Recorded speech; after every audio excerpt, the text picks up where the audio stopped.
What's up, everybody? How we doing? Yeah, guys, it's AI. It's an AI song. It's a AI Christian metal.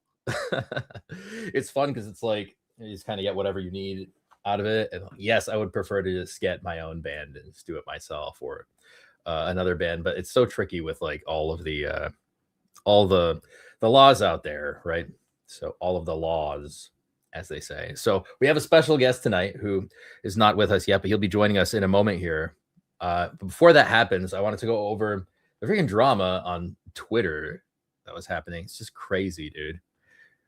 Boo, no clanker music. But I'll try to do a little better for you guys. How about that? So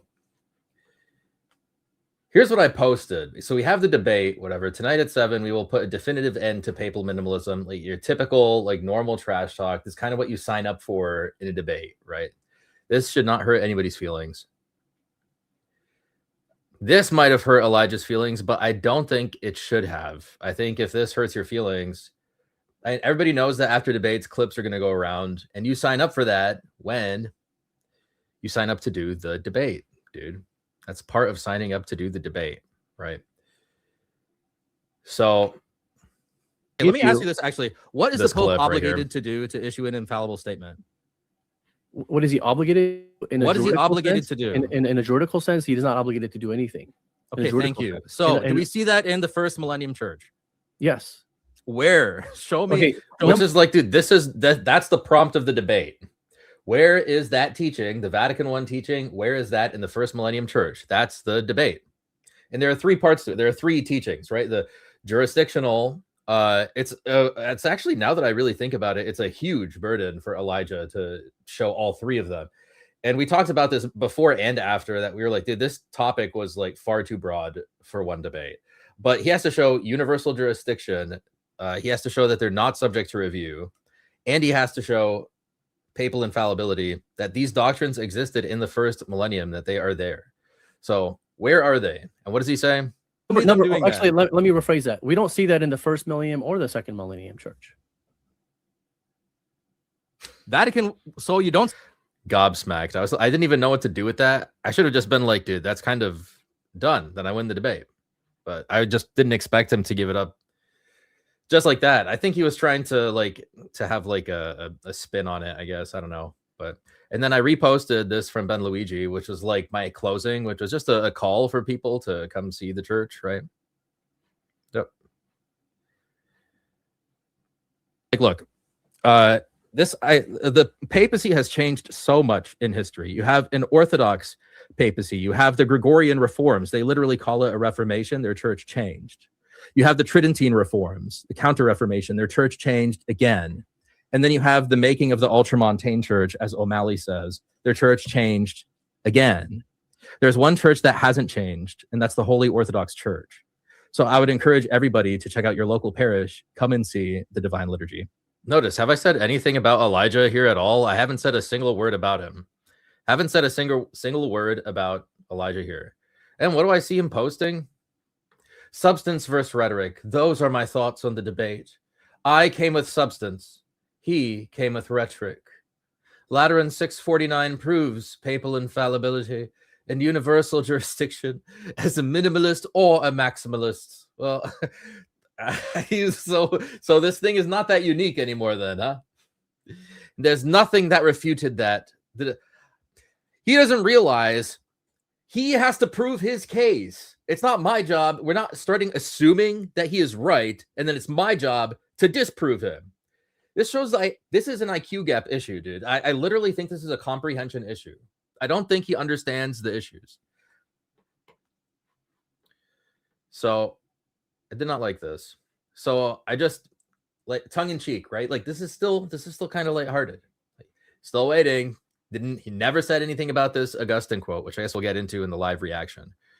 Never said anything about this Augustine quote. And I asked him a few times to respond to this Augustine quote. He never did. And now he posted a tweet or something like, I will respond to it in our response video, which will be within a few business days with his group of friends. Like, okay, so you don't know what to do about this quote. Just admit it. Just like, GG's. Honestly, you got me. I'm going to have to go back to the drawing board on this one. I don't know why he couldn't just be like, dude, give me a day or two to come up with something. Like, humility will take you so far, but no, he's just going to accuse me of substance, of just using rhetoric without substance. Dog, he didn't look at any of my slides. This is just pure copium, right? So instead of actually answering this quote, he just slams again Lateran 649. And after the debate, I pulled up Price again because I have the PDF, and all the documents in Lateran 649 are issued by the Synod. There's not a single one that's like a papal statement.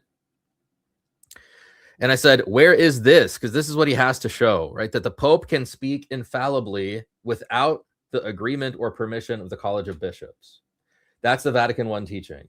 He can speak infallibly. He may speak infallibly without the permission or agreement of the College of Bishops. So I'm like, where is this? You have to show this, right?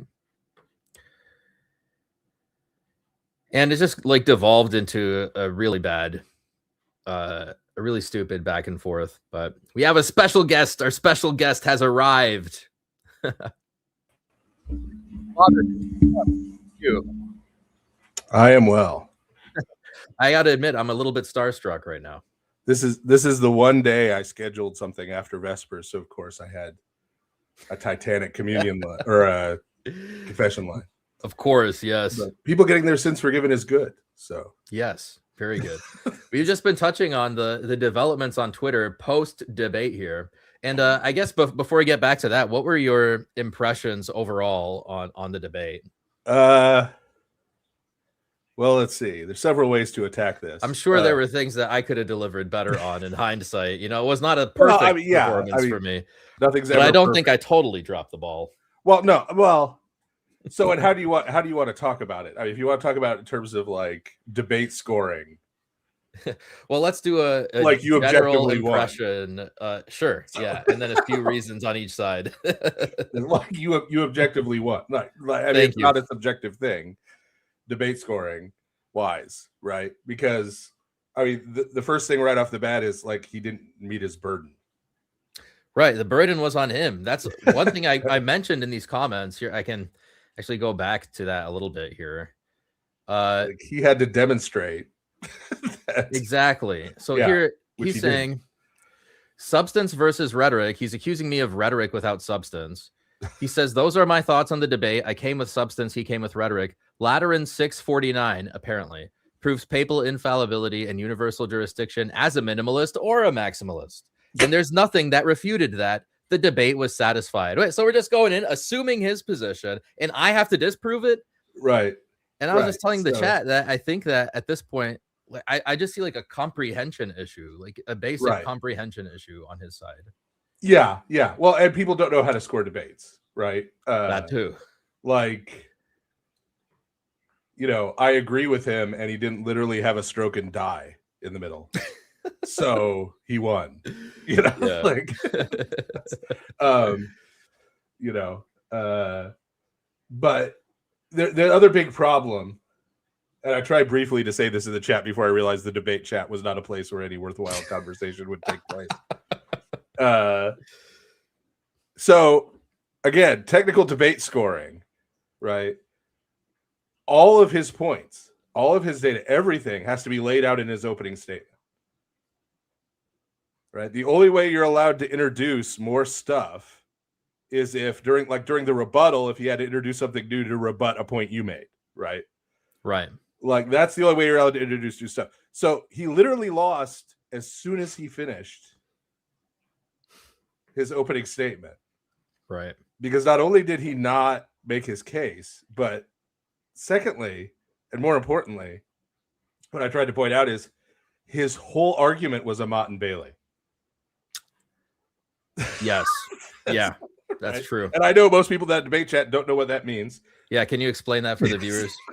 So I didn't think about it that way. I think you're right. I kind of missed that. So a Mott and Bailey, it refers to two parts of an ancient castle, right?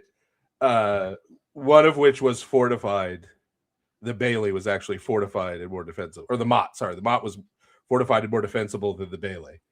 And so what you do is you argue one case, that is maybe weaker, right, or less provable. Right. But then when someone responds to your argument, you retreat to a much more basic argument. And so he literally set this up in the opening statement when he was laying out his minimalism view, right? So it's not just the fact that he said, oh, I'm only defending minimalism, but I'm going to make arguments for maximalism. Already you're on the verge. But where it tilts over to pure logical fallacy is where he says, in defining minimalism, in defining the position he's putting forward, he says that the Pope's authority does not remove the authority of the other bishops.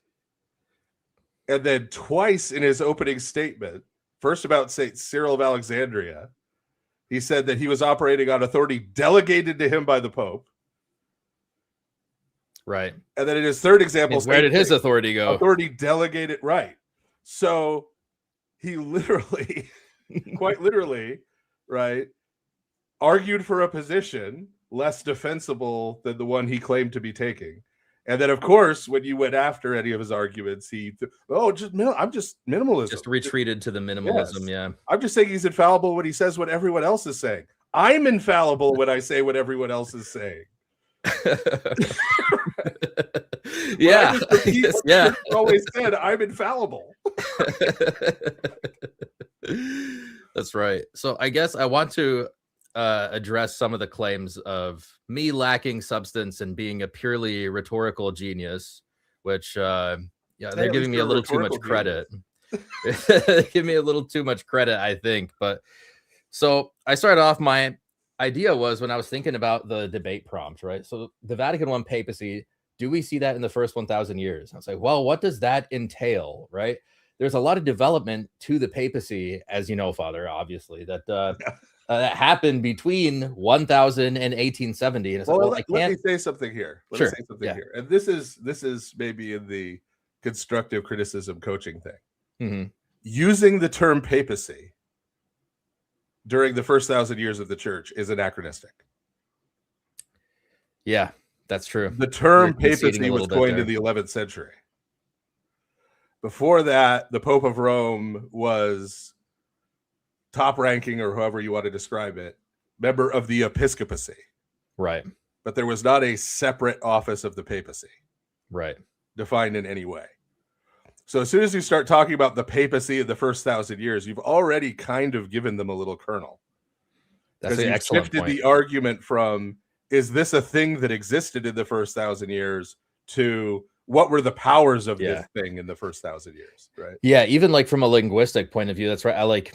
I mention on the channel sometimes that you shouldn't concede language. Like, you should really try to control the language, especially in debates like that. And that's something I could improve on for next time. Is like, I made a little bit of a concession, I said in hindsight, by even using their language at all. Yeah. Yeah. So there wasn't a papacy. It wasn't that the papacy had more restricted powers. Right? Yeah. So there wasn't one at all. Yeah. But as on this first point that I was trying to make here, I was like, man, you really can't separate like Vatican I papacy from all the stuff that was added onto it before. Like the fact that Pope Pius IX was more or less a king, that he had a country, that he had an army, that he minted his own money, that he had a special chair, that he had a police force, where they, there was that scandal where they like abducted that Jewish child who had that emergency baptism. Yeah. Oh yeah. No. Like, so I don't know if you're aware of it. I have an Orthodox Jewish friend who I've talked to on occasion online, and they have a very live memory of that. Oh, really? Shall we say, in terms of their grievances with Roman Catholicism? I'll bet. Yeah. So basically, he had all this temporal power, and then I was like, man, what would Pope Leo and Pope Gregory think about that? Like the Orthodox bishops of Rome, Orthodox popes, the bishops of Rome. And I went through their letters, and in St. Gregory the Dialogist, I was going through his book of pastoral rule. For St. Leo, it was his letters. And both of them have like pretty clear statements that you cannot mix, temporal, you can't really take on temporal responsibilities or secular responsibilities as a member of the clergy. So I was thinking, man, if they saw the Vatican I papacy they would be disgusted by this. Like it's an utterly ridiculous claim to think that this is the same papacy, the same office as in the first millennium. And you can really press that point because especially St. Gregory at the end of the 6th century. So this is another thing about this debate. Like your interlocutor doesn't really know history. Right. He presents history very much in terms of just like quotes and talking heads. And like he doesn't understand a lot of the political realities and other things going on. Right. But at the end of the 6th century, right, the western half of the empire has fallen. Right. Right. And so when St. Gregory's writing this, he's literally being pressed by people who want him to take on those kind of powers. That's an excellent point. Yes, I did hear about, I read about that too. And so he's actively resisting that. Yeah. Right. When he's explaining why it's wrong. Yeah. And he's like forced into certain situations. Yeah. Forced into certain situations, I think, where like him on behalf of certain, like he had to contract with certain mercenary armies and he like really didn't want to do that or get involved with that. Yeah. Yeah. That's an excellent point. So, whereas later bishops of Rome just embraced that. It just kind of ran with it. So basically when I start getting more into like the merits of the argument here, I was kind of like telling the story, and now I'm getting more into the merits of the argument where it was like, Elijah, I've read what your scholars have to say, like the top guys on your side, which is like, fine, they don't have a definitive say on what you have to believe. But when we look at the Chieti document, like these are Vatican selected scholars, they're Vatican approved Vatican approved. There are 2 cardinals that signed off on the Chieti document, multiple bishops, numerous scholars, numerous priests, and Pope Leo recently cited it with the work of the commission with approval. So am I saying it's binding or magisterial? No, but this is what all of your leaders believe, was my argument. Yeah. And they're basically conceding the Orthodox position in this document. They say the Bishop of Rome did not exercise canonical authority over the churches of the East, and whether a council was considered ecumenical, reception by the church as a whole has always been the ultimate criterion for the ecumenicity of a council. I don't understand how they can just hand wave this away. Yeah. Well, their tactic is, you notice what their tactic is. They've diffused it. Mm-hmm. Right, by just turning the word Chieti into a kind of Godwin's law whenever an Orthodox person brings it up. Right. And by doing that, they don't ever have to address the substance. Yeah. This is another nuance too, I think, is that there are different kinds of proofs, right? So if I try to pull up a synodal document, I'll say this is binding, you have to believe this, or like in encyclical, I guess would be a good example for if you're talking to a Roman Catholic, like you have to believe an encyclical, like there's not really an option there. I'm not saying you have to believe this. I'm just using it like as a scholarly proof. And from the comments, it seemed like that was lost on a lot of people. I thought I made it quite obvious in my opening statement, how I was using it. This is a whole Western theology dodge. It's a subset of the general Western theology dodge of just making distinctions. Right. Yeah. But so you don't like something, so we have to make another category. This particular subset is they do this levels of authority thing. Right. Mm-hmm. So, the Protestant version of this is usually, well, no, we don't reject the Nicene Creed. We just think it's a secondary authority. It's like, so what does that mean? Are you allowed to disagree with it or not? And you can't pin them down on it, right? And so the Roman Catholic version of that is, well, that wasn't an ex cathedra statement. Yeah. so does that mean you're free to disagree with it? Well, apparently, according to Trent Horn, you're allowed to privately, just not publicly. I can't believe he said that in that video. Like that is such that exception does not apply to a single one of his viewers. Like that is such a narrow exception. And it's like you have to literally go right to the Vatican. That to me, like I said in the chat, that was totally signaling just like, look, I know this is dumb. I don't actually believe it, but I can't publicly say that. Like, back off. Come on, man. That's right. So after I mentioned Chieti, I was like, okay, there are basically like 3 parts to Pastor Eternus, which is like, I didn't want to grill him on De Filius, right? The other Vatican I document. It's a little more general anyway. And it's like, look, when people think about Vatican I, they think about papal infallibility. So I wanted to get there as soon as possible. But I did want to touch on the immunity from review and the unlimited ordinary power. So I briefly defined it here. And then I was like, dude, just look at the canons. They very clearly talk about a metropolitan system, and they forbid bishops from exercising their jurisdiction in other dioceses. And there's no exception for the Bishop of Rome anywhere. Yeah. Not even a hint. Well, yeah, a lot of no idea that he has a different office. Yes. Yeah, that's true. So why would there be? Yeah. So from the get-go, I'm just thinking like this is, the more I thought about it, I was like, this is not even a serious question. This is a kind of an open and shut case. This is not the same office. And then I got into some more patristic stuff. So this is where like the errors of the Latins from Uncut Mountain Press. Like I knew that Saint Augustine of Hippo had this already, had said this in some other documents about the Donatist controversy. But I like how he phrased it in this letter here, where it was like, it's so clear and explicit. I don't think anybody can get around this. Like, let us suppose that those bishops who decided the case about the Donatists at Rome were not good judges. There still remained a plenary council of the Universal Church in which these judges themselves might be put on their defense, so that if they were convicted of a mistake, their decisions might be reversed.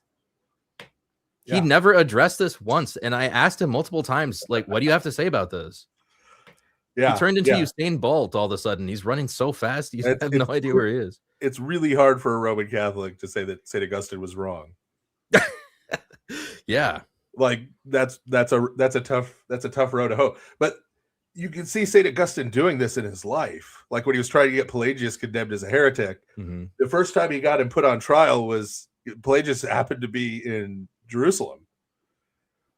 And so he got the Holy Synod of Jerusalem to try him as a heretic, and all they did was ask him questions about the Trinity, because that's what heretic meant to them at the time. Right. Oh, he doesn't believe it. He's an Arian or something, right? Like, and so they said, no, he's not a heretic. We asked him all the questions about the creed and and so St. Augustine had followed that path before, right? Like he had said, okay, he didn't say, oh, well, dang it. I guess he's in the clear then. Right? You go up the chain, right? Right. To an ecumenical council. Right. Exactly. Which yes. I'll just insert this here, right? This, I think, should have been the elephant in the room. Yeah. Because I think they're bringing this up after the fact too. This whole Nestorius thing. Oh, at the third ecumenical council. Yeah. So he's a Chaldean. What that means is the liturgy he celebrates every Sunday is framed around the anaphora of Mar Nestorius.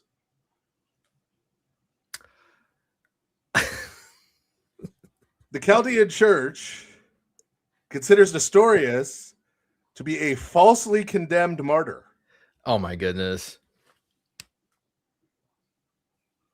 And his big example, his big Trump let him example, cook, chat. Let him cook. His big Trump example of the Pope exercising unilateral authority is, according to his church, falsely condemning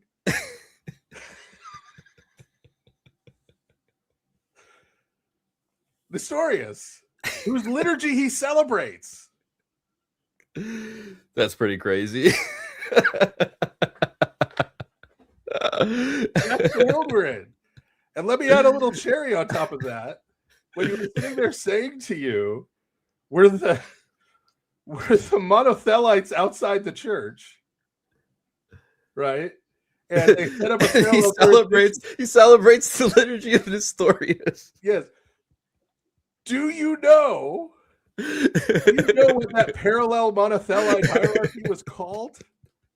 What was it? The Maronite Church you communion with.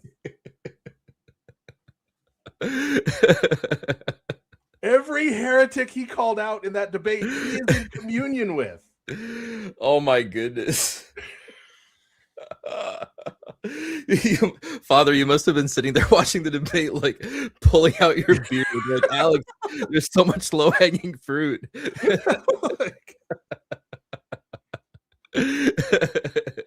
It's just so bizarre to me, like, right? That like, just absolutely no foundation for what he's saying. So it's the Sarah's Religion, the anaphora of Marnestorius. You could look this up. In the same way that we celebrate the liturgy of St. John Chrysostom that uses his anaphora, liturgy of St. Basil the Great that uses his anaphora, he celebrates the liturgy of, for him, St. Nestorius. My goodness. We got some super chats here. Let's go through some super chats real quick. That's hilarious.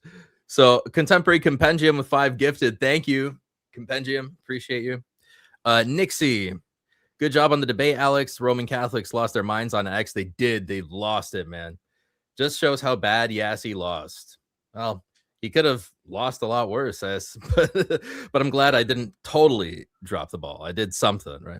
Cleve to Antiquity, thank you. Support Alex, send supers. Great job last night. Thank you, Cleve. Appreciate that. No, you stayed on the topic. I don't know if you should have dropped that, right? Like, yeah, that's my strategy going I'm into not saying it. You should have brought that up. I'm just bringing that up. Yeah, my strategy going into it was more like he has to prove really like one thing that I know for a fact he cannot prove, which is that the Pope, without the agreement or permission of the College of Bishops, can just speak infallibly. I know he cannot prove that. So I'm just, where is this, Elijah? Where is this? Okay, that is not this. Where is this? Yeah. And that was my thinking going through it. Octavian 33,999. Thank you, Octavian. Cleve asked me to. Yes, Cleve is the man. So, Father Timothy Curran 5592 999. Thank you. Fantastic job, Alex. Would love to see more gentlemanly debates refuting papism. Yeah, I would like them also to be gentlemanly. However, when it comes to stuff like this, I care very deeply about it. And also, like, you have to keep in mind that the background that I come from is like storytelling, and cross-examination is not time to make friends or to be polite. That's like, I'm trying to make a point, right? And every time he kind of runs from the point, that's an opportunity for me to capitalize on, right? Like, I wanted to make a point on papal primacy in like the 8th Ecumenical Council, and he has had absolutely no idea what I was talking about. I don't know if you saw that, Father, but I guess briefly, do you have any thoughts on that? He was just kind of staring blankly. I don't think, at first I was like, maybe he's trying to do that tactic where he's like, well, if you don't have the primary source, I was like, this is not a controversial fact that I'm bringing up. Like, your own scholar says that John VIII like annulled the 869 council and approved the 879 one.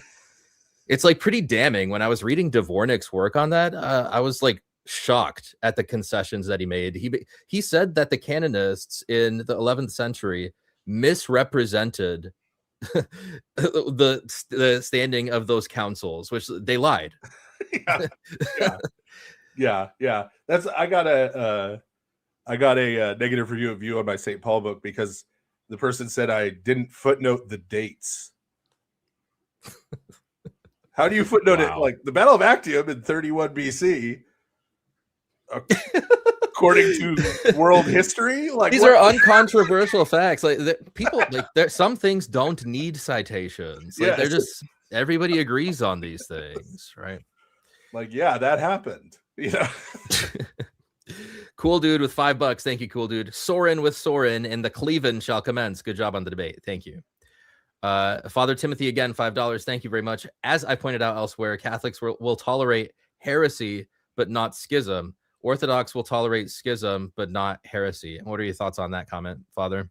Well, I mean, that's what it proved, right? I mean, the deal that brought the Chaldeans back into communion with Rome was basically they accepted papal authority. They had to condemn Nestorianism. They just said Nestorius was not a Nestorian. Just create another category. That's why he could still be a saint. He was falsely condemned.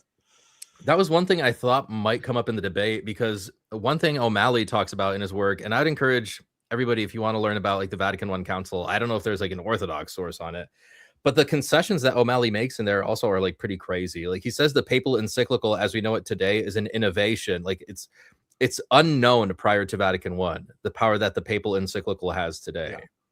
Which is like at the stroke of his pen, he can bind the will and intellect of every single Christian everywhere on the planet, regardless of whether they're lay people or clergy. Yeah.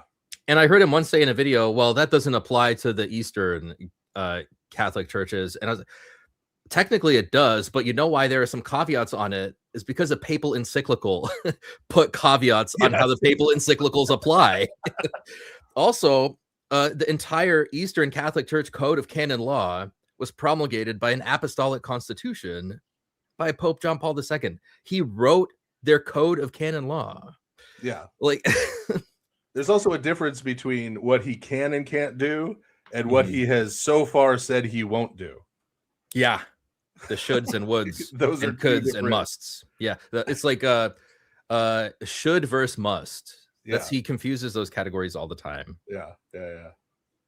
Well, yeah, and in terms of the understanding history thing, like he clearly doesn't have a good understanding of the early 5th century history, what was going, the whole interaction between the Pope and Saint Cyril. Like he fundamentally did not understand what was going on there, right? So Saint Cyril has this problem that the Patriarch of Constantinople is a heretic, right? Contra Yasi. Nestorius is actually a heretic, and wants to have him condemned as a heretic. Here's the problem he has. This is less than 20 years after the Synod of the Oak, where his predecessor went and got St. John Chrysostom when he was Archbishop of Constantinople, condemned falsely as an Origenist, right? And that whole debacle, right? And so between St. John having been the favorite son of Antioch and the fact that a lot of Antiochian theologians seem kind of sympathetic, like Theodore of Mopsuestia, etc., sympathetic to Nestorius's view, right? St. Cyril being politically minded in a way that like St. John Chrysostom wasn't. That's how he ended up getting exiled twice. Yes. But St. Cyril was very politically adroit, right? To study his whole episcopacy. He knew I can't just unilaterally try to break community with Constantinople. This is going to be read by everybody as round 57 in Alexandria being jealous of Constantinople for having surpassed it in privacy, etc. Yeah. And so he has to bring it. The Bishop of Rome is the only one left. Antioch is probably not going to be on his side. So who's left is Rome, old Rome, right? Yes. And so that's why he writes all these ingratiating letters to the Bishop of Rome and to the Emperor, by the way. Right? Yes. All these ingratiating letters and all of this, right? Because he's got to form a coalition,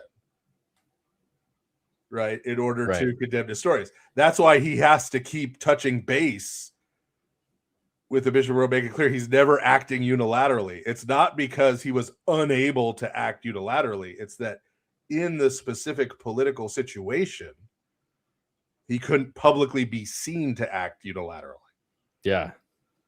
And he needs these people to like him. Also, he really needs these people to like him. Yes, like he has to win people over, right? Like, yeah, that was another point I made on honorifics, which I guess we can like get to in a second here. But yeah, that's a good point. That there's a lot of history there, and especially like I think Chrysostom coming out of Antioch, and then like that whole Alexandrian Antioch like rivalry going on for like hundreds of years. It's like almost since the beginning at that point, like right off the bat. Yeah. And so all that comes into play, right? And so you've got to read these texts that are in that historical context, right? Not in the context, especially when they're from Saint Cyril, who again is being very smart. He's doing the innocent as doves, wise as serpents things. Yeah. Thing. Right? There's also a question. Like my mind went to like, what is Yasi trying to get at? He's talking about the deposition of a patriarch. And my mind went right to Paul of Samosata, where I was like, okay, that's the first time you see a patriarch like deposed. And you have like all the major bishops involved in that, not just one. So I was like, maybe there's a procedure there where you can't just have like one patriarch against another patriarch. Like, you need some sort of consensus with like the major C's. Yeah, well, yeah, that's why Theodosius had to hold the Synod of the Oak, Right. to condemn and depose St. John. But yeah, so one of the confusions he had there, I'll be nice and call it a confusion, was between excommunication and deposition. Because he kept talking about the Bishop of Rome unilaterally excommunicating the Patriarch of Constantinople. Look at Moscow and Constantinople today. Any bishop can excommunicate any other bishop anytime they want to unilaterally. Yeah. Right? Yeah, that's a good point. It's like a basic mix-up of terms. Right. Yeah, he's talking about deposing. But they can't depose them from their office. Right. And appoint a new one. Yeah. Which is what the Bishop of Rome can do now in the Roman Catholic Church. Right. Now that he's king. But not then. Yeah. Otherwise, there wouldn't have needed to be a Council of Ephesus. Yes. Yeah. Transfigured Life. They hosted the debate. Thank you, Justin, for hosting. Cleve said he saw some Roman Catholics in the comments saying this one doesn't count. That's a new kind of level of cope that I haven't seen yet. Octavian for $10. Thank you, Octavian. Alex, very profesh bookends yesterday. I appreciated the lyrical mic drop at the ending. Thanks. I didn't want to lose sight of like what was important, which was like, your Roman Catholic Church is fake. Go to the real church. Go to the Orthodox Church. It's like that's the whole point. Yeah, I was waiting for the soft organ music and the altar call there at the end. Like the sort of swell in the background. Most pastoral. Thomas Scott Brewer, $10. Thank you, Thomas. If what Elijah is saying is correct, and the Pope has to poll the other, he's not saying the Pope has to poll the other bishops. So Gasser's Relatio, before I even finish reading this, Gasser's Relatio, I read that a few times going into this debate because he's all about the Relatio. It doesn't really say what he portrays it to say. Like, I think Gasser is very clear. The Pope does not have to poll the bishops. He does not need their permission. He does not need their agreement. If the Pope decides that he wants to learn about the mind of the church, then he has a moral obligation to poll the bishops. But whether or not a moral obligation exists, the Pope determines whether there's a moral obligation. So it's just the Pope doing whatever he wants at the end of the day anyway. The only check on the Pope is himself. That was like my main point in the opening. And his portrayal doesn't make sense. Again, it's like, once again, yeah, I am infallible when I'm saying what the church has always said, right? Any bishop can make statements if all the other bishops agree with them. Hello. How would that be a special papal prerogative? Yeah. So why would you need a document to say that? Right. Yeah. The Pope can do things when everyone else agrees. Yeah, no fooling. Yeah, that was one of my points too. I was like, look, so that's what, when we got into that discussion about jurisdiction, I was like, look, you can consent to certain jurisdiction. Like, if nobody disagrees, nobody has a problem with it, then we're talking about obligations. Like, what are the rights and like what are the powers that they have? We're not talking about like situations where okay, I'll sign on to that. Like, we're talking about what exactly can they do and what are the limits of it. Yes. So, you'd have to have a document to say he has the power to override the consensus of the bishops. Yeah, that would be the kind of thing that would require a document. Right. I'll finish off the question here. What if what Elijah is saying is correct and the Pope has to poll the other bishops to determine the mind of the church? Why side with forgeries rather than 80% of the pentarchy in the 11th century? I mean, that's an excellent question. Father, thoughts on that? The way I put that is that Roman Catholics are always going around arguing that the Beatles left Pete Best. Right. Like, who was the original drummer? Like, Pete Best didn't leave the band left Pete Best. It's so ridiculous. I don't. Breaking Jericho says, Alex, whenever you show a book, they're always loaded with sticky notes. I'm asking, how do you go about annotating and studying books? I feel like Father Stephen would be an excellent resource. So I'll go first with the bad answer here. That is not the best way to go about it. It's a better way than not interacting like physically with the text at all. I would say the best way would be to outline a book and like as you read it, like just try to put it into like a structure, I guess. Like try to understand not your structure, but the structure that the book is representing. Right? So just try to consume the book on its own terms. I'd say probably outlining would be the best way. Sticky notes is like a second best way. I think because as a lawyer, I have a fear that I'm going to read something and I'm going to need it someday and I'm never going to be able to find it ever again. So when I see like a line that's interesting, like underline, circle, you have to interact physically with the books because it's just a way to activate your mind. Yes. But the sticky note is just like my lawyer brain that's like, I am going to need this one day and I don't want to lose it. So it actually also helps me remember like literally how the page looks. Like when I'm looking for a certain line, I have the page in my mind. I just got to go find it. Father, thoughts on effective reading? Yeah, I'm going to have a much less satisfying answer actually than yours. Yours is actually going to be more helpful. When it comes to like this memory stuff for content, I'm like that math teacher who just gets math, so they're a horrible math teacher because they can't explain it to anybody who doesn't. Like the reason I can make all these bizarre sub references and stuff is that like books, movies, TV, like I retain insane amount. Like I retain books to the point that like I remember whether it was a left or right facing page. Wow. Like the information was on. But here's the drawbacks. This is why it's not bragging. In terms of everything else in my life, I have a goldfish memory. Like all of your powers are concentrated in one unique thing. This is absolutely true. Every time I'm leaving the house, my wife is like, do you have your wallet? Do you have your keys? Is your fly zipped up? It reminds me of myself a little bit. Like she runs through this list with it, like I have to set like alarm reminders for like everything. Like, so yeah, all of my memory is devoted to this one thing, which makes it fabulous for that and horrible for everything else. That's awesome.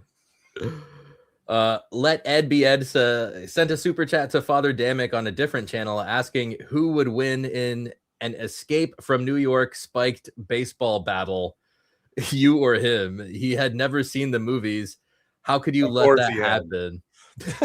I'm not getting the reference either. This might be a shame on me. Oh, you've never seen Escape from New York? No.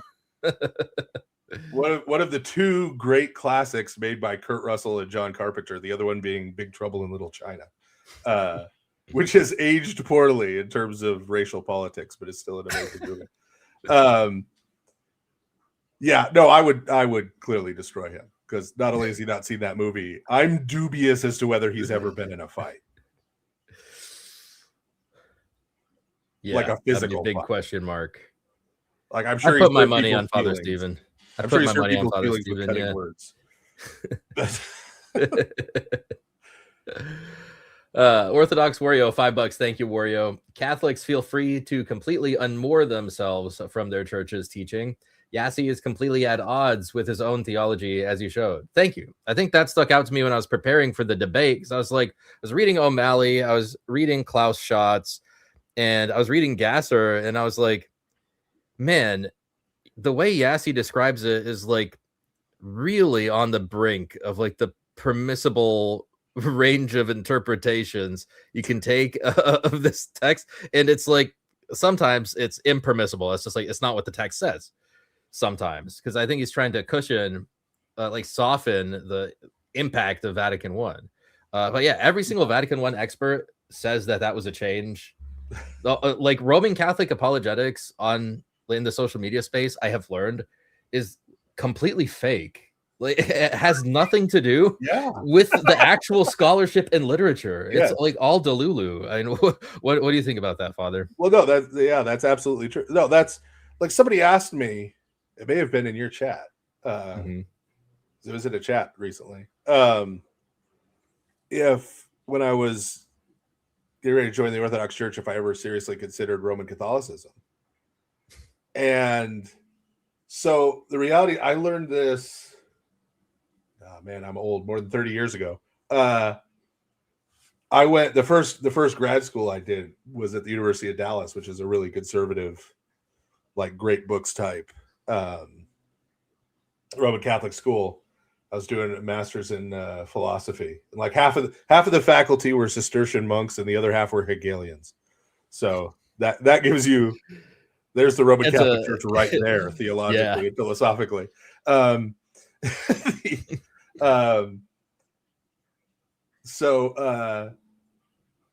what I realized while I was there, as a kid, I was 19 when I started that program. Wow.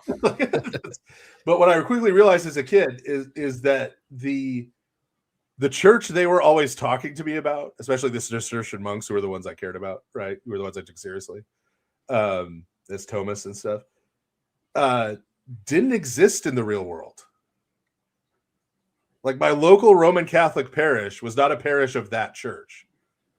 I mean, hypothetically it was, but it didn't look anything, but not like actually it or sound anything like it or practice anything like it, right? Like they're arguing for like the 13th century Roman Catholic Church in Europe, not like at the time the late 20th century Roman Catholic Church in Dallas, Texas. It had changed like 3 times since the 13th century, like at least. In terms of praxis, like, can you imagine Thomas Aquinas showing up at mass and seeing a 16-year-old girl distributing the Eucharist?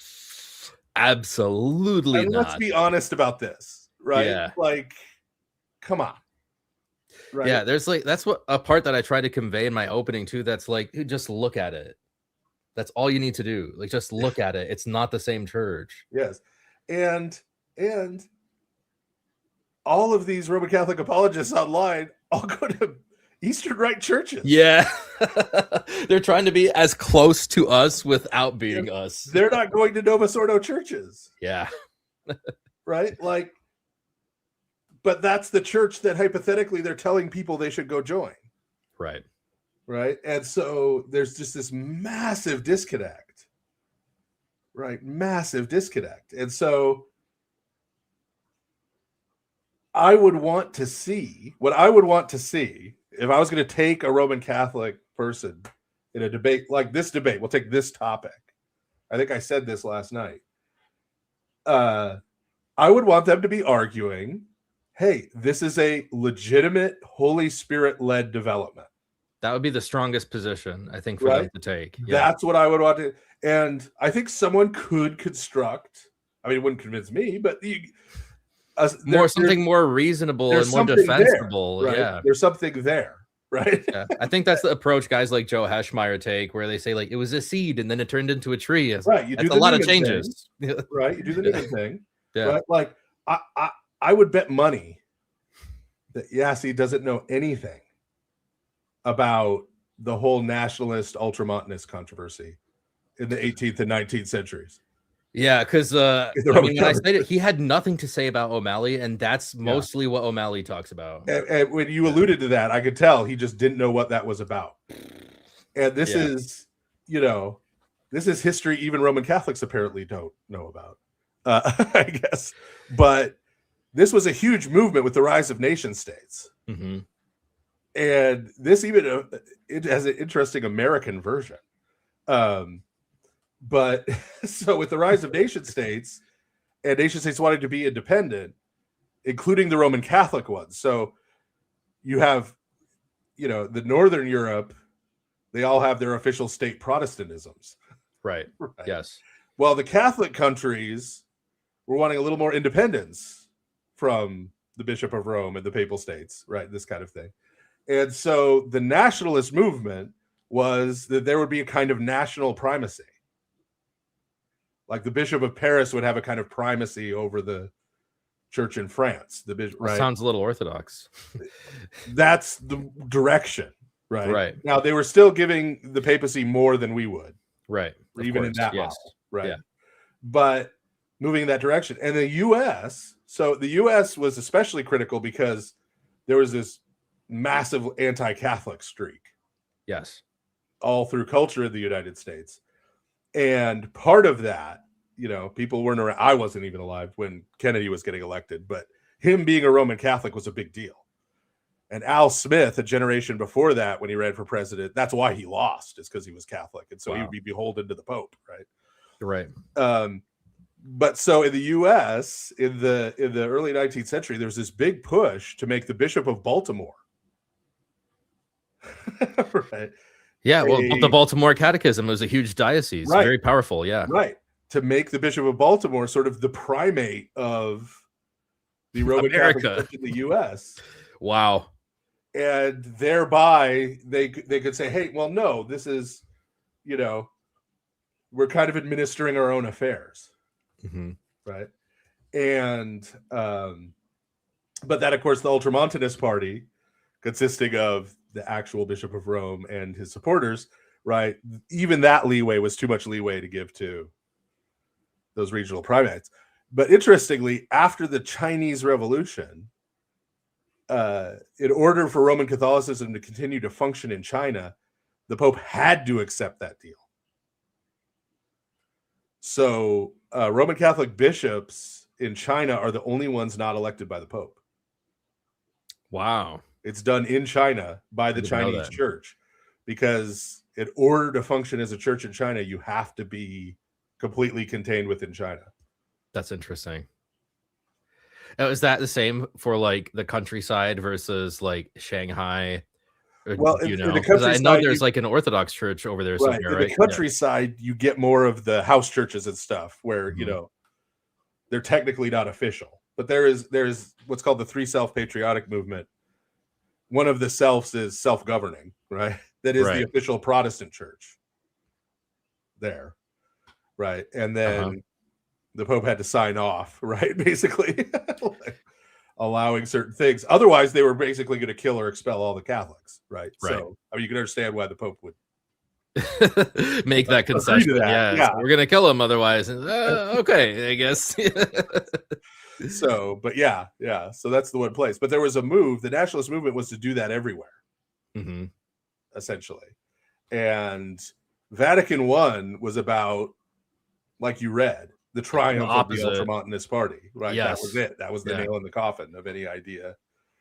Yeah, it was like very reactionary, and I was like, man, how much of O'Malley's work can I fit into this PowerPoint? Because it's like that context is so informative. Like it really was. They were trying to preserve the monarchy that the Pope had over the Papal States by moving it into the church. At least that's like, if I read between the lines of O'Malley, I'm like, this is what he's trying to say without actually saying it, because it was really reactionary to, like, you have the French Revolution. He really hammers on the égalité, fraternité, liberté. Like he hammers that a lot. And he's like, this idea of the governed having a say in who governs them, like terrified these high level Roman Catholic leaders, because they're like, no, they can't be believing that. Like, we decide who governs and then we govern them. Well, and this is going on as an Italian government is being formed. Yes. Yeah. Right. So even the Bishop of Rome's power at home is being restricted. Right. In terms of now this new political nation state. And so its reaction against that. But the reason all that history is super relevant to this is that not only was the Vatican I papacy not around in the first millennium, there were counter movements to it at Vatican I. At the time, yeah. Contemporary with the council, yeah. I really wanted to dig more into the work of Dollinger. I didn't really get a chance to do it. I don't know how familiar, Father, you are with his work, but from what I understand, he did a lot of digging into like the forgeries and how they affected subsequent like Roman Catholic theology and this political moves as well. Like I think Dollinger at one point said that a good portion of like Bellarmine's work, who was like the proto ultra Montanist, right? Even a lot of his work is affected by these false decretals, and like it's everywhere. It's like some disease. Like, do you have anything to add on that? No, that's true. They're used throughout the Middle Ages, and that's one of the things that generates sola scriptura. That makes sense. Which is why I've said sola scriptura totally makes sense in that context. If you're in 16th century Europe. Yeah, because it's like all this tradition, it's all fake. It's all tainted. It's all affected by these forgeries. It's like they know which of these letters of St. Augustine are real and which ones aren't. How do we tell? We'll just go to the Bible. Forget them altogether. Like, we've got two things that we know Rome hasn't messed with. We've got this Hebrew Old Testament that we could get from the local synagogue. You know, if you're Martin Luther, Right. you steal it and burn it down, right? But you've got this. You've got the Hebrew Old Testament that the Jews have been keeping, so we know Rome hasn't messed with that, right? Right. They can't read Hebrew, and they don't like the Jews, and we've got these Greek New Testaments that were brought here by refugees from the fall of Constantinople 50 years ago, right? That are now being compiled by Erasmus. Right. And since those were over there in the Greek church, we know Rome hasn't messed with those. So we know these go back to apostolic times. Everything else we can't tell. Like, who knows if it's fake or not? So that makes total sense in the 16th century. Yeah. I would add that's not the 16th century anymore. Yeah, we know better. We have the benefit of hindsight. Yes. We now know what's fake and what's real. Yeah. Yeah. Exactly. So I'm going to go back to my slides real quick because I do want to establish that I did have substance to what I was saying, guys. I wasn't just making things up. You did. And we'll go back. Confirm. Thank you, Father. And it makes me feel makes me feel a lot better, actually, because you are one of the most educated people that I know. So I will accept that. My student loan balance attests to that as well. So it's like I have these canons. He never talked about any of these canons. Didn't talk about a single one. I have the Saint Augustine. I asked him a few times. He didn't address Augustine. I said in my opening statement, the only thing better than Saint Augustine saying that the Pope, that the Roman See is subject to review, would be to have a Pope saying that the Roman See is subject to review. And here Pope Leo III says, "Far be it from me to count myself the equal of the fathers at the Council of Nicaea." He never addressed this. Papal infallibility. He kind of agreed to my definition almost right away. Where he was like, "No, there's no juridical requirements." I was like, "Okay, good, thank you." Now, where is when you realized you were winning, then he wanted to take that back. Yeah. Where is that? And then he goes, "No, it's not in the first or the second millennium." I was like, what? And then he's, "Oh, let me rephrase that." I was like, bit of a Freudian slip. Yeah. Let me rephrase that. I don't concede the debate. Actually, what I do is I was waiting for him to throw glitter in the air and then run away.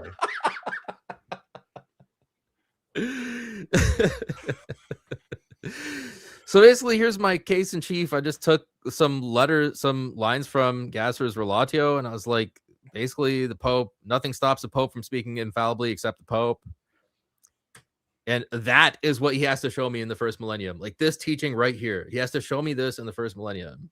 And that was like my whole approach to it. Because I knew he could not show this. And then he ended up pointing to synods. Yeah, go ahead. The closest he came to that, sort of sideways. It was at the end when you were in the discussion section, I think, that he finally said something close to that, was he basically started pointing to some of the papal pretensions. Right? Well, look, here's a pope trying to do that. Therefore, the Pope must have thought he could do that. Therefore, someone thought he could do that in the first millennium. Right? And the problem with that is that I can show you stuff from the Patriarch of Constantinople trying to do all the same stuff. Yeah, that's right. Because he thought he could do that stuff. Yeah. And in both cases, you have other bishops slapping them down. Yeah. Is that how the church works? Yes. So here I wanted to basically just bolster my definition of papal infallibility. It's like, although the Pius IX consulted the bishops for ineffabilis Deus, that's my horrible Latin, he didn't have to as a papal act, pure and simple. So I was like, this is your burden of proof, Elijah. You have to show me this in the first millennium. And then I was like, this is ridiculous, by the way. Pope Leo and Pope Gregory did not have armies or mint their own currency or have servants that carried them around on a magic chair. Then basically all your scholars disagree with you. They all say Vatican I was a change. Encyclicals are a change. He didn't interact with like any of these scholarships. Any of the scholarship, he just said, so you have O'Malley, so what? I have primary sources. What do you think O'Malley used? Yeah. Somebody asked me at one point, Like, if I would debate Eric Ibarra about penal substitutionary atonement, Not worth your time. well, no, well, for a bunch of reasons. You're way out of his league. No, well, number one, I don't do public debates for a couple of reasons. But Okay. the only exception to that is if I'm playing a long game with this because I've met him in person and given him copies of my books. Is if I can ever get a debate with James White, I'm going to do it just to say I did it. It's just a thing. Right? I would love to see that. Like Yeah. I was one of William his Shatner. 1,642 debates. Yeah. Like if you get a chance to fist fight William Shatner, you take it, right? Like Yeah, that's if you get a chance to debate James White, you take it no matter what. But other than that, I don't do public debate.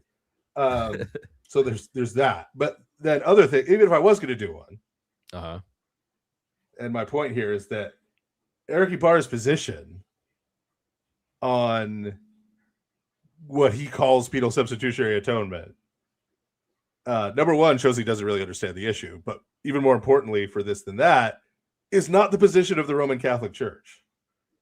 Where can we find the position of the Roman Catholic Church on this? Well, what I would accept, for example, if he was going to defend Thomas Aquinas's view of satisfaction in atonement, I would say, okay, that is a representative Roman Catholic view. Right? If he took some, weird Hegelian thing, Karl Rahner's view or something, that would also be a Roman Catholic view. I would just be even less interested because, like, if I want to read Hegel, I read Hegel. I don't read Timu Hegel, right? Like, right. So, no offense to your opening music, but like Karl Rahner is the Christian rock of like Hegelians. I'm a product of my generation. You're gonna have to forgive me.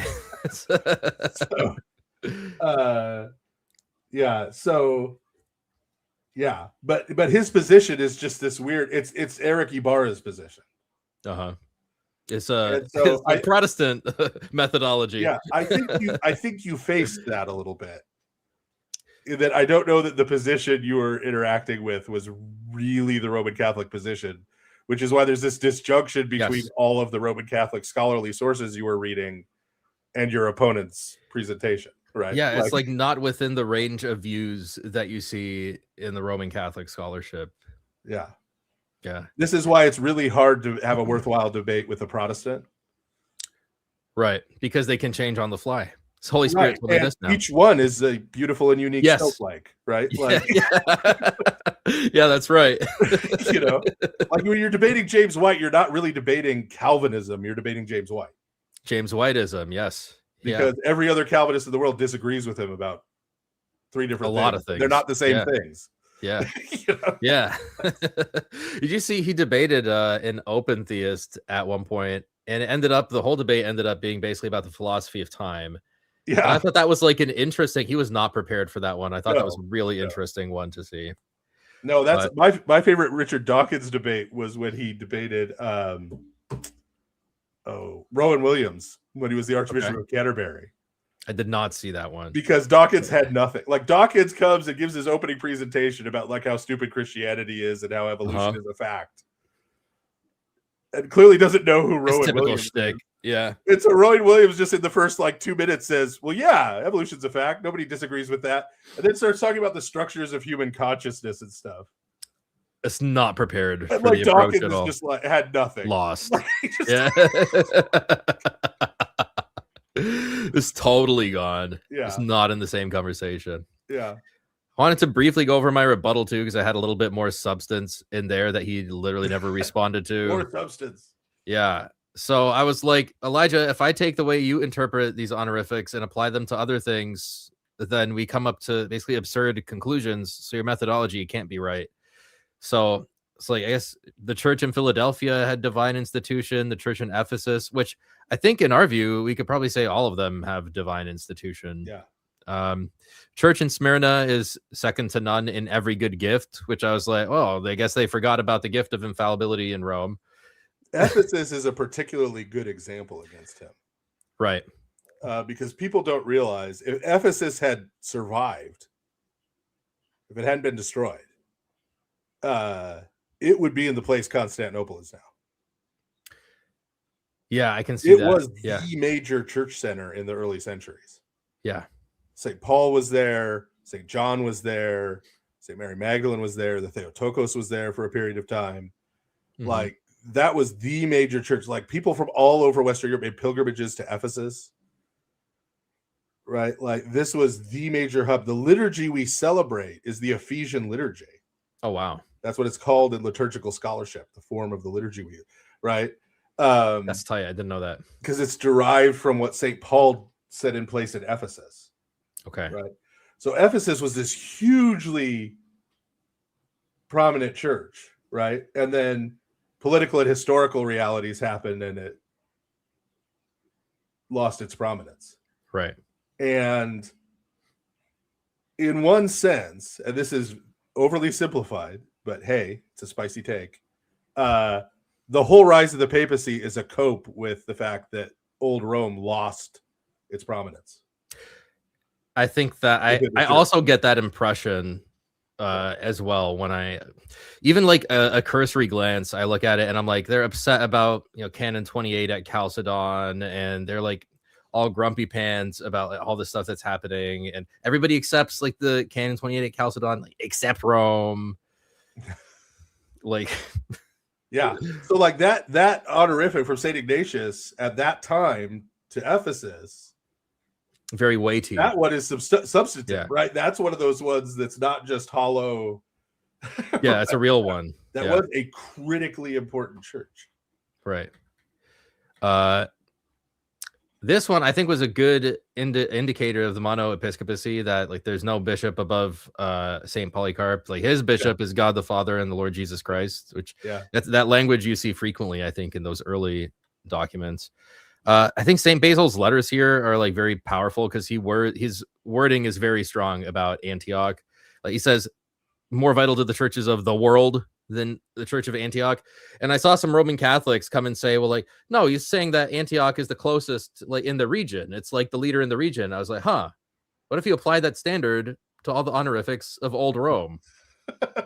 Then we're fine with them all in the region, sure. Yeah. Like, he doesn't mean the world, he means the region. I was like, interesting. And now put that all in like the Roman Catholic context. Like, so I don't know if here. I don't know if you saw this. I know everybody flipped out about, you know, the most recent photo op between the Patriarch of Constantinople and the Bishop of Rome, right? They do this every few years, but we've got a lot of new folks who haven't seen this before, so they freak out. Right. And see, you got to pay closer attention, man. The level of shade that the Orthodox patriarchs threw at the Pope this time was amazing. Okay. I don't know if you saw in the photo. So there was this big thing where they got all mad. All these people got mad that the Patriarch of Alexandria had like censed the Pope. Right. At a liturgical service. That's pretty funny. They didn't zoom in the photo to see that while the Patriarch of Alexandria was doing that censing, he was wearing the tiara, the triple crown. Oh, it's like liturgical shade. Yeah. Okay? And if you read, so Patriarch John of Antioch gave this speech welcoming the Pope to Lebanon. And if you read the text of the speech, he says in it that he's welcoming the Pope, right? That he, John of Antioch, the successor to the See of St. Peter, is welcoming the Bishop of Rome. He referred to himself as the successor of St. Peter. That's funny. Wow. Like there was an epic amount of shade. Like, yeah. I'm like, this is not peace talks, man. This is a tense meeting. This is the whole thing is like, yeah, you're not one of us. Yeah. You say you are, you're not. Yeah. Hey, heretics up. Yeah. Yeah. So he didn't say, he literally had no principle to differentiate between Roman Catholic honorifics and like these. I like this one about Athanasius. I thought was pretty good from St. Gregory. It says that Athanasius was entrusted with chief rule over the people. In other words, the charge of the whole world. Moreover, he's the fountain and life of the church. As in that case, if you're not in communion with Saint Athanasius, as you're not really part of the church, if you read it that way.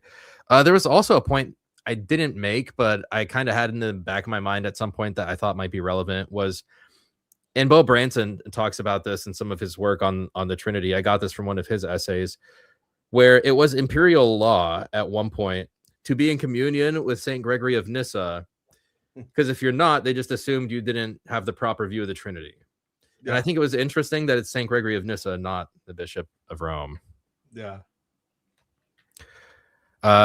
It's more honor. Yeah. So letter of Pope Agatho basically says that the emperor is divinely inspired. The Holy Spirit by his grace dictated to the tongue of the imperial pen.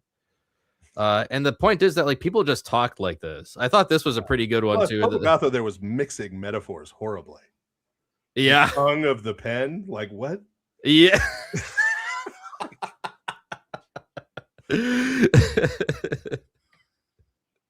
I thought this one was pretty good about Saint Photius, where the papal legates themselves refer to him as supreme pastor and ecumenical patriarch. So, do you affirm what the papal legates said? Well, there are circumstances. Yes, there always are circumstances. Duh. Like, yeah. And then I went into this. I thought you would probably have something to say about like the papacy in the Bible as well, because I think with like Brant Peter and like this like new movement to like go back and now find proofs from the biblical text to support your papacy, like this new emphasis on like Isaiah and Eliakim. Oh yeah, that keys thing. Yeah. But the keys get given to everybody. Yeah. To each of the keys apostles. are associated with the power of binding and loosing, and binding and loosing is terminology that was used in Second Temple Judaism. Mm-hmm. And is still used in rabbinical Judaism, right? And Wow. Binding and loosing means you have the authority to rule on questions. A juridical authority. Right? Yeah. You have authority to rule on questions. And you see Christ uses this language about the Pharisees, for example, right? You bind men with heavy burdens and you do not lift a finger to lighten them, right? Meaning you could lighten them, right? Yeah. You have the authority to apply these things to people, and you use it only to right condemn, right? Never to right. So that's just a description of you're gonna sometime soon, TM, you're gonna see something from me and Doc Branson about this. You heard it here for the first time, folks. This is the structure of authority transmitted by the laying on of hands, starting with Moses to Joshua, all through the Old Covenant, right? That gets restarted by Christ with the apostles.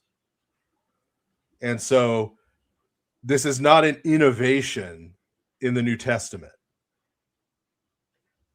Right. It's reestablishing or the fulfillment, I guess. Yes. Right. There are existing structures of authority, right? That as Israel is renewed as the church, those structures of authorities are renewed, right? From starting with Christ in the laying on of hands.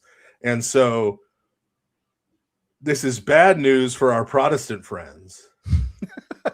Of course, who want to argue that the episcopacy and the laying on of hands for authority and all of this stuff is some kind of later thing in church history. It's like, no, it actually precedes the New Testament. Yes, I was reading Craig Truglio's book on the rise and fall of the papacy, and he makes this point like pretty early on where he's like, look, this synodal system where like synods kind of like rule certain jurisdictions, and what the bishops, they answer to the synods. You kind of see that in Second Temple Judaism, because you'll have like a Sanhedrin in Jerusalem, but there's also a council in Alexandria, and there's also a council somewhere else. Right. You do have like some primary council that has like this extra honor in Jerusalem. Yeah. And people don't see all those connections. Like one of the most important things I think in my St. Paul book that probably nobody noticed is one of the most important things was when I talked about how Gamaliel Buy it, people. sent what are essentially encyclical letters. Yes. Yes. Right, to answer questions and There's make nothing new rulings under the sun. Yes. from Jerusalem for these Jewish communities in other parts of the world. Yeah. Right. And so St. Paul's epistle writing was not a new thing. Mm-hmm. Right. His mentor, that's how he operated. And St. Paul operates the same way once he's invested with apostolic authority. Yeah. In the open discussion, there was a sorry to interrupt, but just very, very quickly in the open discussion portion, somebody asked the question about Romans 11 and, is St. Paul saying that the Roman church can fall? I think that he was talking about like individual people there, but I do think there is still a point to be made about the epistle to the Romans that if the Vatican I papacy is the same thing that St. Peter had, why on earth is St. Paul writing an epistle to Rome in St. Peter's jurisdiction? Why is he writing an infallible letter to his church when Peter is the Pope? Right. Supposedly. Right. Well, you also have, so part of the problem here is, and this really throws Roman Catholic apologists on the back foot, when you just tell them that, yes, we believe in Petrine primacy. Yeah. Read the liturgics of the Feast of St. Peter and Paul. Yes. Yeah. All those titles. Or they try to say like, look, even the Orthodox icon has Peter with the keys. Yeah. That doesn't prove what you have to prove. Right. And our whole structure of the church is based on that idea. Yeah. Because the original patriarchates were the three Petrine sees, Alexandria, Antioch, and Rome. Right. Right. Which makes it even harder for the Roman Catholic apologists because they have to prove not only did St. Peter have these special prerogatives, not only did he pass them on to his successors, but he only passed them on to one of his successors in one particular place. And not the others. Right. It's a lot of hoops. Yeah. A lot of hoops to jump through. Right. He was That's like, so he makes the, first bishop of Antioch, and he's like, I don't know. You're not ready for all this charism. Right. Like, I'm gonna hold off. Not quite there. I'm not sure if I trust you with this amount of charism at this point. You know? And he doesn't give it to St. Mark, right? His disciple. He's like, St. Mark, you're still a little young. St. Paul. Yeah. I took you back, but yeah. I'm just giving you the bishop part. I'm just giving you. Let's get back to some more super chats here. Let Ed be Ed, $9.99. Thank you very much, Ed. Serious question. I really enjoyed your exchange with Gavin Ortland on icons. Oh, that's a good. I would like to ask you about that. Our discussion about Sola Scriptura? The back and forth was very enlightening. Is there any chance you would do something like that with him again? So I guess the context, guys, I watched this debate maybe 2 or 3 times actually, because I just thought it was so funny. There was this debate between Father Stephen and Dr. Gavin Ortland. A discussion dialogue about Sola Scriptura.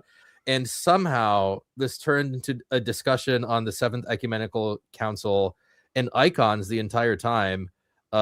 Did you feel like adequately prepared for that topic change? I mean, obviously by default, looks like your default recall seemed like more than sufficient for it. But I mean, did he like kind of take you by surprise a little bit as by jumping to that and like having that topic predominate the discussion? So here's what happened from my perspective. Sure. And I think if you go back and watch it, you could see this happening. You have to track Father Stephen's facial expressions, right? Guys. I think I'm a canny observer on this. Well, and his. Change. Yes, the facade. So we start out making a quasi opening statement thing. And I make my opening statement. And okay, well, let me back up a little bit. Let me be honest. Okay. So before all this happens, I've scouted Gavin Ortland. I know, okay, he acts like a nice guy. Right. That's how he does this. And he tries to make it disgusting with he does it. Look at that mean. Really, it's a very humble claim I'm trying to make. It's a very conservative claim. Bullying Mr. Rogers, right? Like, yeah. So I'm like, okay, so I can't be my usual mean self, right? I'm gonna have to like stay nice with him, right? Hold back, yeah. So like I'd already strategized that, and I already knew, right? This guy debates Roman Catholics all the time, so he's expecting this whole oral tradition argument and Thessalonians. Like he's ready for all that. So I used what I usually use for social scriptura, which is really hard for them to argue with, right? Where I say, well, look, how did the canon come together? Right. Yes. There was no decision. Because he's got to agree with me about that. He's a Protestant. Yeah, right? it's There's a tradition. Yeah. No council ruled on it, right? The Holy Spirit inspired these books, and then that same Holy Spirit led the church as a collective to recognize those books, which the Holy Spirit had inspired. And then I just said, and the Holy Spirit has done that with other things. The Holy Church inspires certain councils, gatherings of bishops. And then the Holy Spirit guides the church to recognize that that is the council at which the Holy Spirit was speaking, right? And I give I went at it from that perspective. As soon as it goes to him, like I could see his like Rolodex spinning, because he's very much a guy who has a Rolodex of like apologetics arguments. Yeah. Right. So he's like flipping, and he gets to that Roman Catholic section, and there's nothing in there. Right. He hasn't encountered this one before. Right. Yeah. And so he kind of shucks and jives a little, right? Mm-hmm. So then I give another example, right? And I choose to use a deliberately controversial example, right? So I talk about the assumption of the Theotokos' body into heaven. Right. Right. That's usually one of the Protestants, I think, like top objections is one of those, is like Marian. Yeah. And so I go and I say, look, we don't read about her death in the Bible. I'm sure Ortland agrees with me that she did die at some point. There's a history going all the way back that her body's taken up into heaven. We have no record at any time in history of anyone claiming to have her relics. Right. Which kind of shows you, right, et cetera, right? It's that I could tell. The Rolodex flips again. He's like, oh, I got something on this. And he launches it. Watch it. He launches into this thing where he's like, well, you can't prove that. The sources are late. And you come at me with this dogma. That's how I could tell he's going off a Rolodex card. Right. I interjected and I said, oh, dogma, I have to believe. I'm like, no, it's not dogmatic for us. He's like, oh, well, right. And so that's the point where you can see like the frustration clicks in. Yes. And you can tell like he's out in the water, right? And so that's when he switches to icons. Right. Because he's like, this council is definitely wrong. The Seventh Ecumenical Council. Right. Because he feels like, okay, I got my footing there. Right. He felt like he had more things to say about that. Yeah, that makes sense. Right? Yeah. And the critique I use against him there, I knew wasn't going to go well with the audience. Uh-huh. For the same reason, like when I was talking about debate scoring at the beginning of this, that has little to do with audience reaction. Right. Right. Yeah. But I just went after his methodology, his inconsistent methodology. Right. Because his methodology is, I agree with this council, therefore it is good. I disagree with this one, therefore it is bad. Yeah, that is the methodology. Right. Yeah. Because he starts in with the whole, if you look at the Seventh Ecumenical Council, there's all this politics and the emperor. And blah, blah, blah. I'm like, you could say all that about the First Ecumenical Council. You could say all that about Protestantism. I mean, right. But the First Ecumenical Council, and you don't, and I do know a guy. I've been on his channel a couple of times who's a Unitarian. Uh-huh. Not like a Unitarian Universalist, like a quote unquote biblical Unitarian, right? Okay, like a Dale Tuggy kind of. Yeah. And I've said about him before, he may not be a Christian, but he's definitely a Protestant, right? Because he's sola scriptura, man. He's like, why do you guys accept the First Council? Why do you guys accept the Council of Nicaea? You're Protestants. Why isn't that one up for negotiation? Right. And so I just hit Ortland with that. Like, why is it only the last couple that you're allowed to negotiate?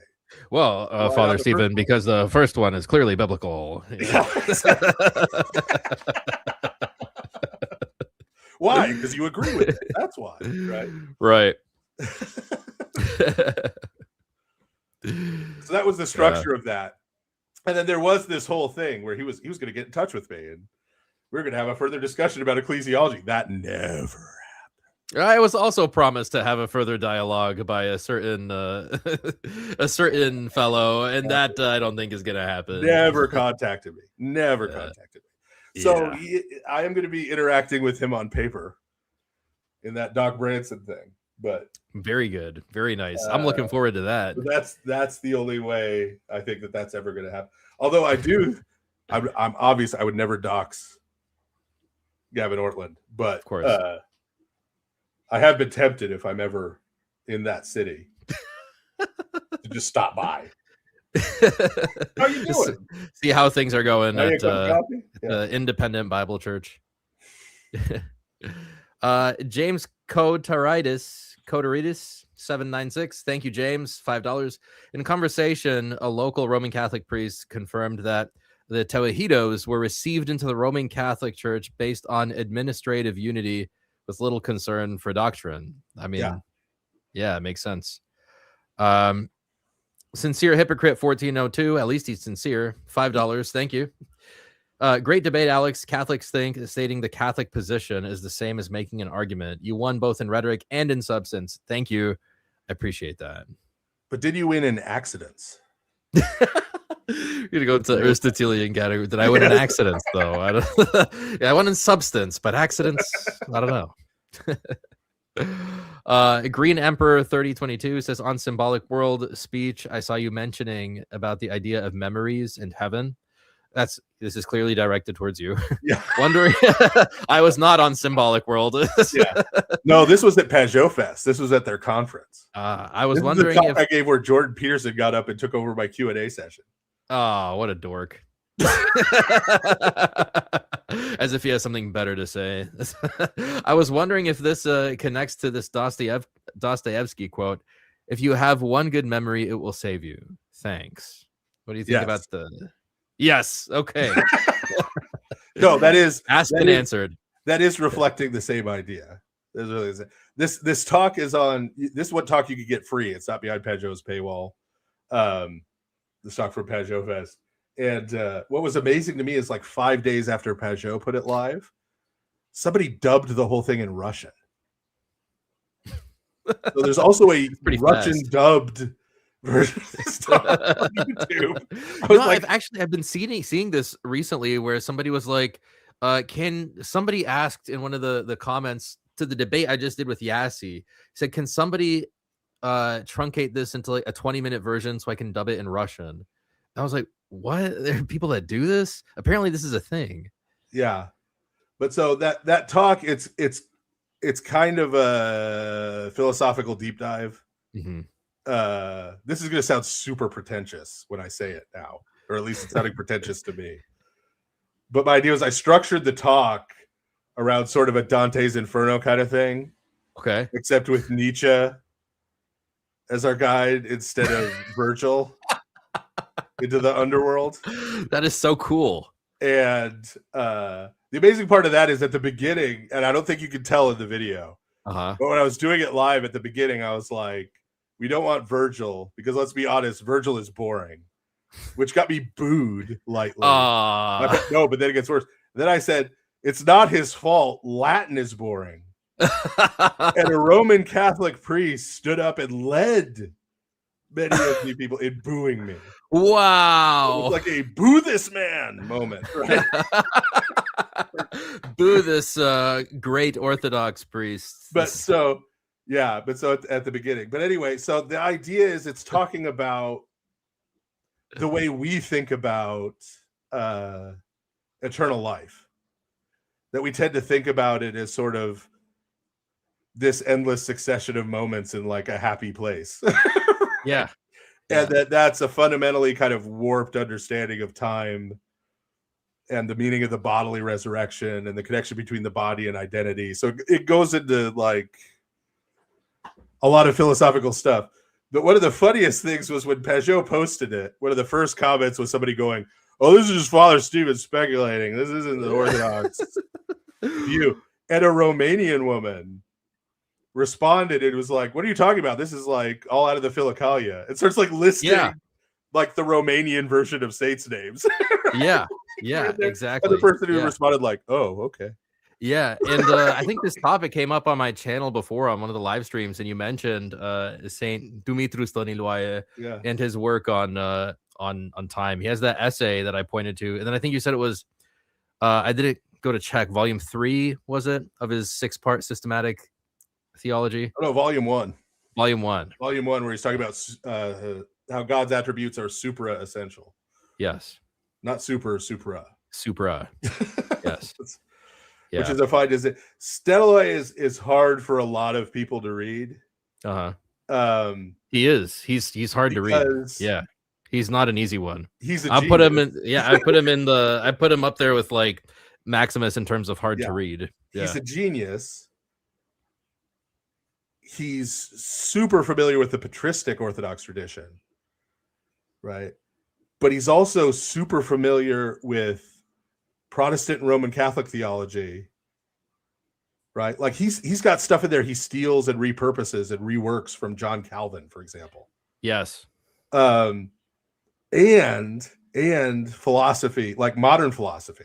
Right. Like there's a lot of interaction with Heidegger in there. And like Heidegger's hard to understand by himself. Right. Let alone a genius like yeah. interacting with Heidegger from an Orthodox perspective, you know. Yeah, I think his work is really slept on, I think, in just orthodoxy in general. I guess like this lay people's conversation about it. Like I know Jay will mention him a few times. I know Bryce J mentioned him a few times, but I guess it makes sense because his work is dense. It's difficult. Yeah. Like, you know, I read James White's book on the Trinity in a day. You know, then forgot about it. And then forgot. Well, he didn't mention the Cappadocians once. That was a riff on like, the title. That was yeah. Yeah. But like going through Dumitru Staniloae, like it's gonna take me much more. It'll maybe take me a day for a few pages. Yeah. A chapter maybe. Like it's very dense stuff. It's not. Yeah. It's not like light devotional reading. Let Ed be Ed 9.99. Thank you. The earlier question was not whether or not you would beat him in spike baseball bat battle. He said you would win. The question is, why has he never seen that movie? How could you let that happen? He's not going to watch movies because of me. Here's what you have to understand. He's a fading flower. The man has delicate sensibilities. Okay. The man will not watch Stranger Things or Doctor Who because it's too scary for him. It's witchcraft. It's too spooky. It's too spooky and scary for him. Like, I'm not even joking. Like, just he does not have the sort of refined or even toughened manly sensibilities to enjoy some of these forms of entertainment. Right. Can you teach a class on rhetoric for channel members? That's a good idea. Actually, I have a few books that I used and I went to a few seminars and I do have a law degree. And at one point I was in court every single Friday for like a year. So I guess that would be good. And I think Father Stephen also has some good content on that as well, right? Well, comments. The thing I like most about your channel is that you actually understand argumentation. Thank you. Appreciate that. Yes. Thank God. Having considering my job. Hopefully you do. If you don't, you're in trouble. Like, yeah. But it's amazing how many people don't get that. Like, when I say I'm mean, one of the mean things I do is I have this link to a free online Logic 101 course from Stanford. And I email that link to people who send me just really stupid stuff. Like, that's awesome. So, and this is one of the recurring things people who listen to Lord of Spirits have heard me say this over and over again. All these examples of the fact that you can get a PhD without ever having taken a logic course.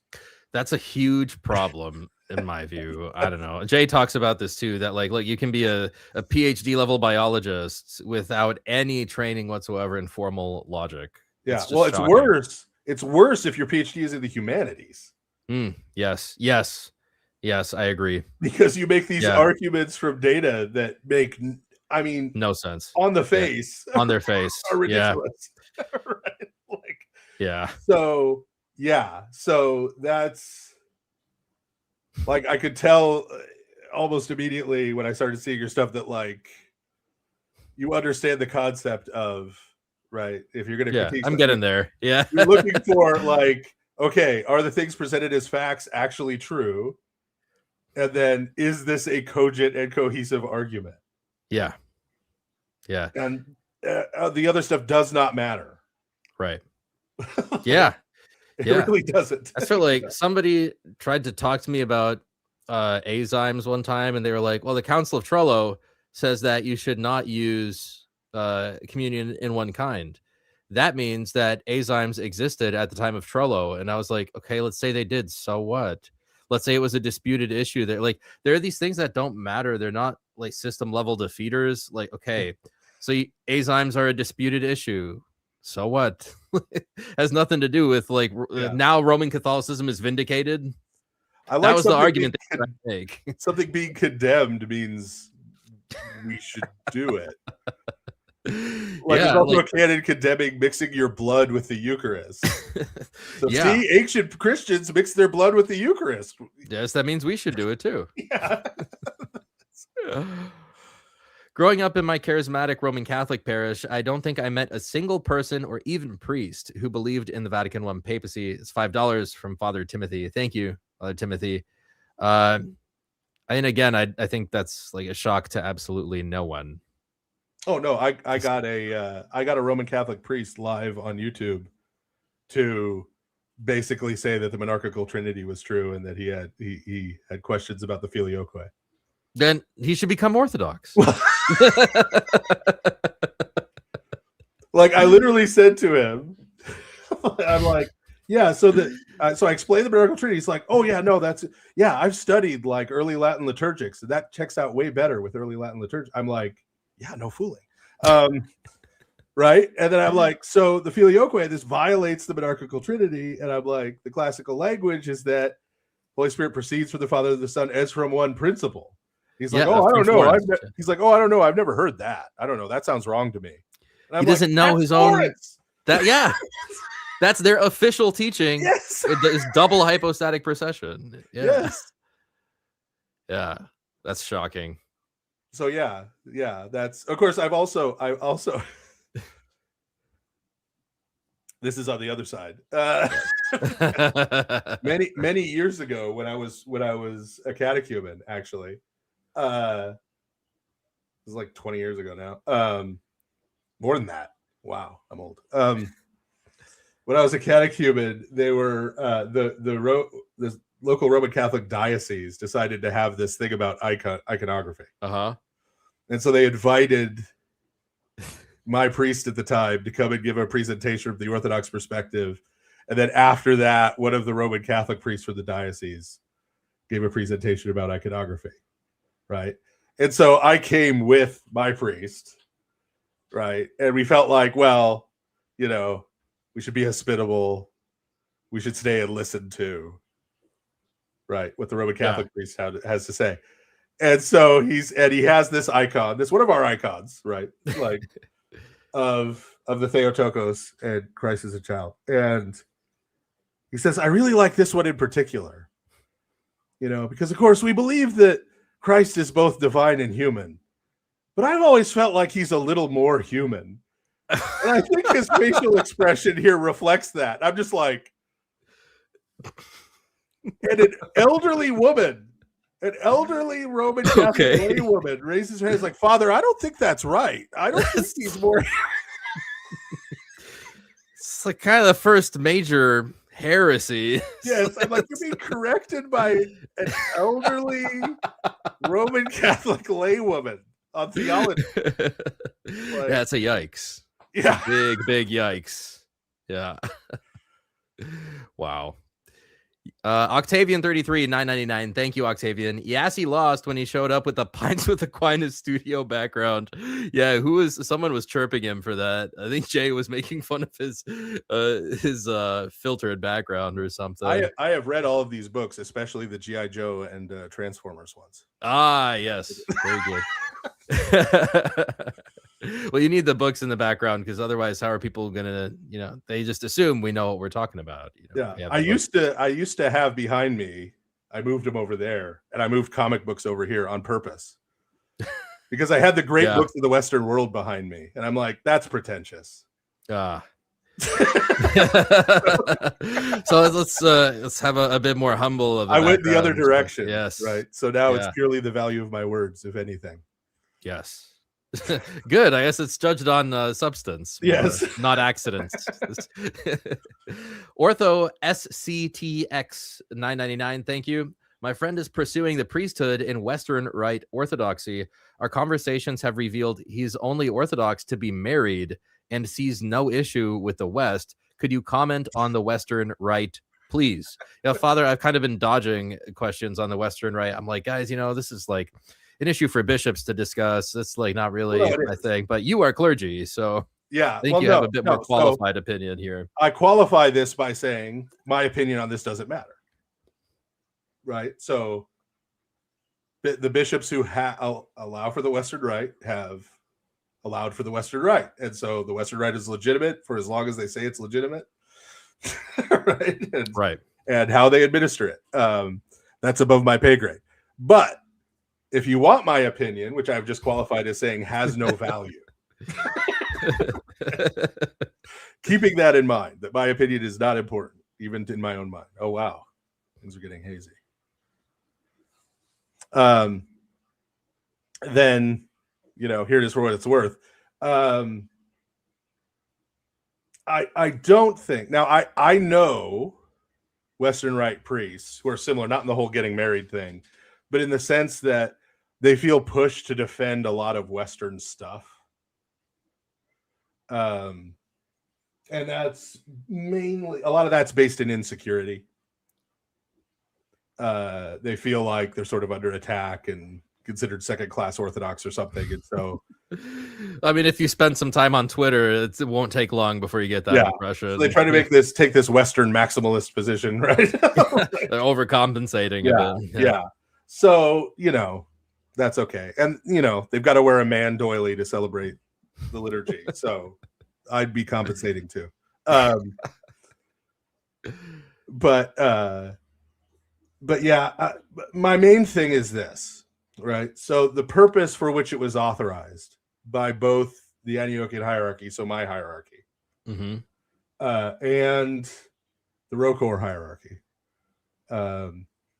was the idea that it would be an aid to help Western Christians into the Orthodox Church.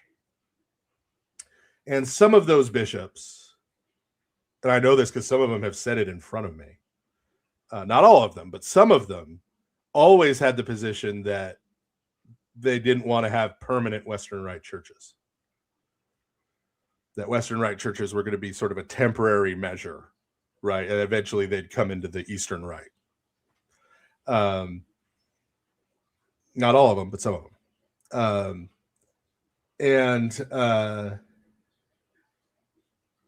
Here's my thing. I think there was a basic misunderstanding by a lot of bishops, including very wise bishops like St. Raphael of Brooklyn. I don't know if you've read the letters about the whole Episcopalians debacle. No, I'm familiar with him, but I'm not familiar with his work. So when he first got to the United States, and didn't know the American ecclesiastical landscape very well at all, he apparently met like some Anglo-Catholics or something in New York. And so he sent out this letter saying, because he spent his life going around and organizing Arabic-speaking Christians into churches. So he said, if you don't have an Orthodox church where you are, which was a lot of people, right? If there just isn't one. Right. He said, based on this, you shouldn't commune, you shouldn't receive sacraments, but maybe you could attend the Episcopalian church, right? It's a very qualified, A year later, he had found out what Episcopalianism actually was. Yeah. And sent out another letter forbidding them. Yeah, don't do that. Go to an Episcopalian church.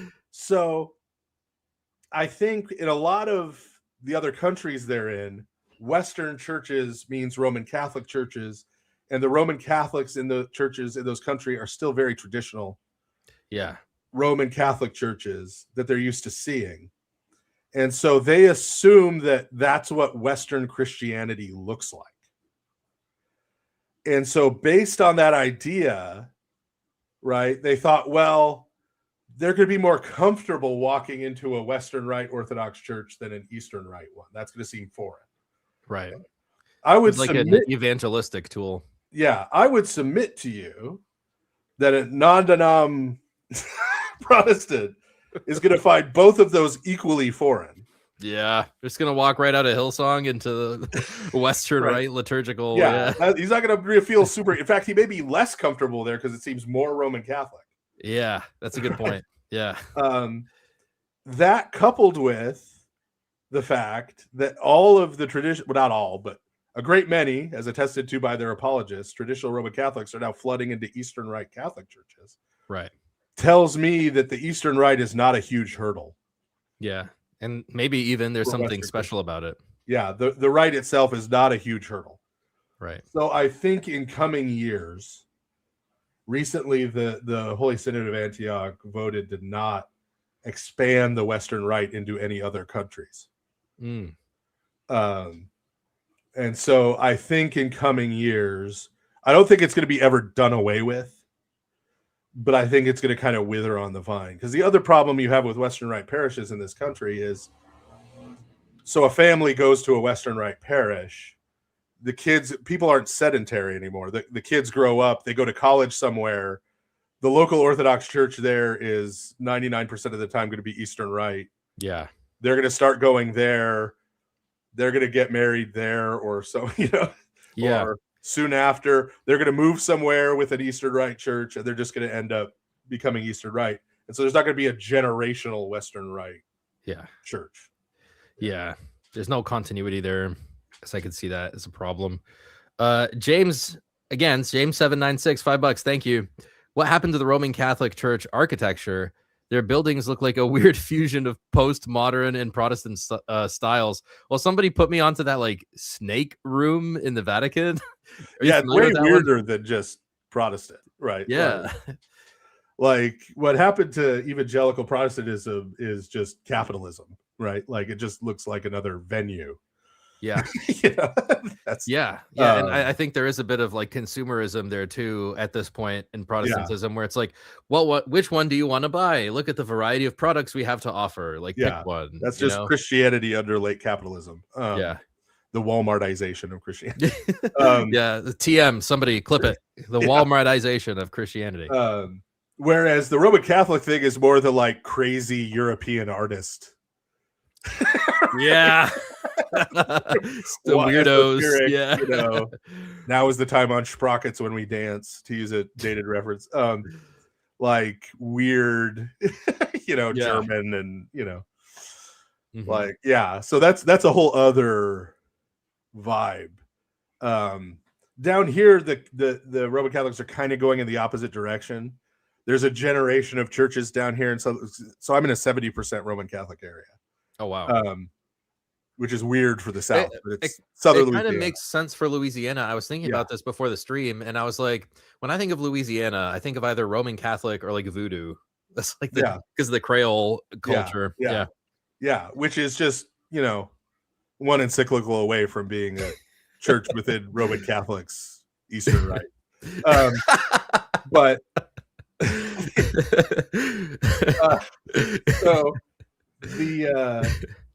But so down here you can tell there was this generation like the 70s and early 80s where they're doing the weird, funky, modern, weird shaped buildings and odd angles and stuff, like that 70s thing to try and look super ultra modern. But those are now getting replaced by something more traditional looking from the outside. I see. And on the inside, is it a venue or is it still more traditional looking? On the inside, it kind of looks like a Protestant church with the 12 Stations of the Cross. I see. Or 14, sorry. with the Stations of the Cross on the wall. 14. Yeah. Sort of minimal amounts of that stuff, but someday I'll fill you in on how much the Archbishop of Lafayette, who lives on the other side of a graveyard from me. Oh wow. How much he hates me and why. Yeah, that sounds like a whole stream in and of itself. I love that. Is there any merit to considering ascending and descending in fourth dimensional framework, similarly to 3D object entering a 2D plane, flatland? That's $5 super chat from Clino. Thank you, Clino. There are a bunch of topics like this that I think may be interesting to get your take on in the Bible, like time dilation theories sometimes. Like it is, the theory about how like Ezekiel or at the Transfiguration, it was Moses and Elijah. Yes, thank you. I had a traffic jam in my brain there for a moment.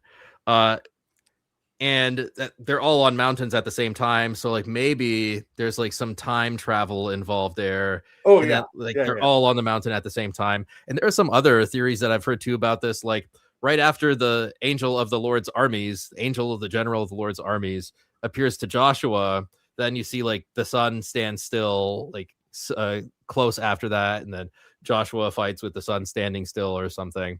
And then there's another one where I think like Ezekiel, he says at the temple he sees a man with a measuring stick, and then in Revelation, John is like, the angel gave me a stick. Yeah. Oh yeah. So the book of Revelation is a huge remix of the Old Testament prophets. That's awesome. Like you have to have mastered the Old Testament prophets in order to understand at all what's going on in Revelation. Yeah. Otherwise, you become a weirdo. Like definitely. Yeah. Just instantly. Yeah. And then your hermeneutic is news headlines. The Jack Van Impe thing. That's I grew up on Jack Van Impe. That's I love Jack. I watched it completely ironically, but like Rexella, his wife, just sitting there like reading the news headline. What does this mean, Jack? Yeah. They cut to him and he does the Rexella, and then he goes into the like he'll say something crazy like, so Juan Carlos, the king of Spain, is the Antichrist. Ezekiel 14:10, Daniel 3:7. Like so fast you can't look any of this up. Yeah. As if you looked up all those verses, you'd be like, wow, Juan Carlos, king of Spain, is the Antichrist. I guess so. Yeah. Well, I guess specifically for the super chat, the idea of ascending and descending as interdimensional.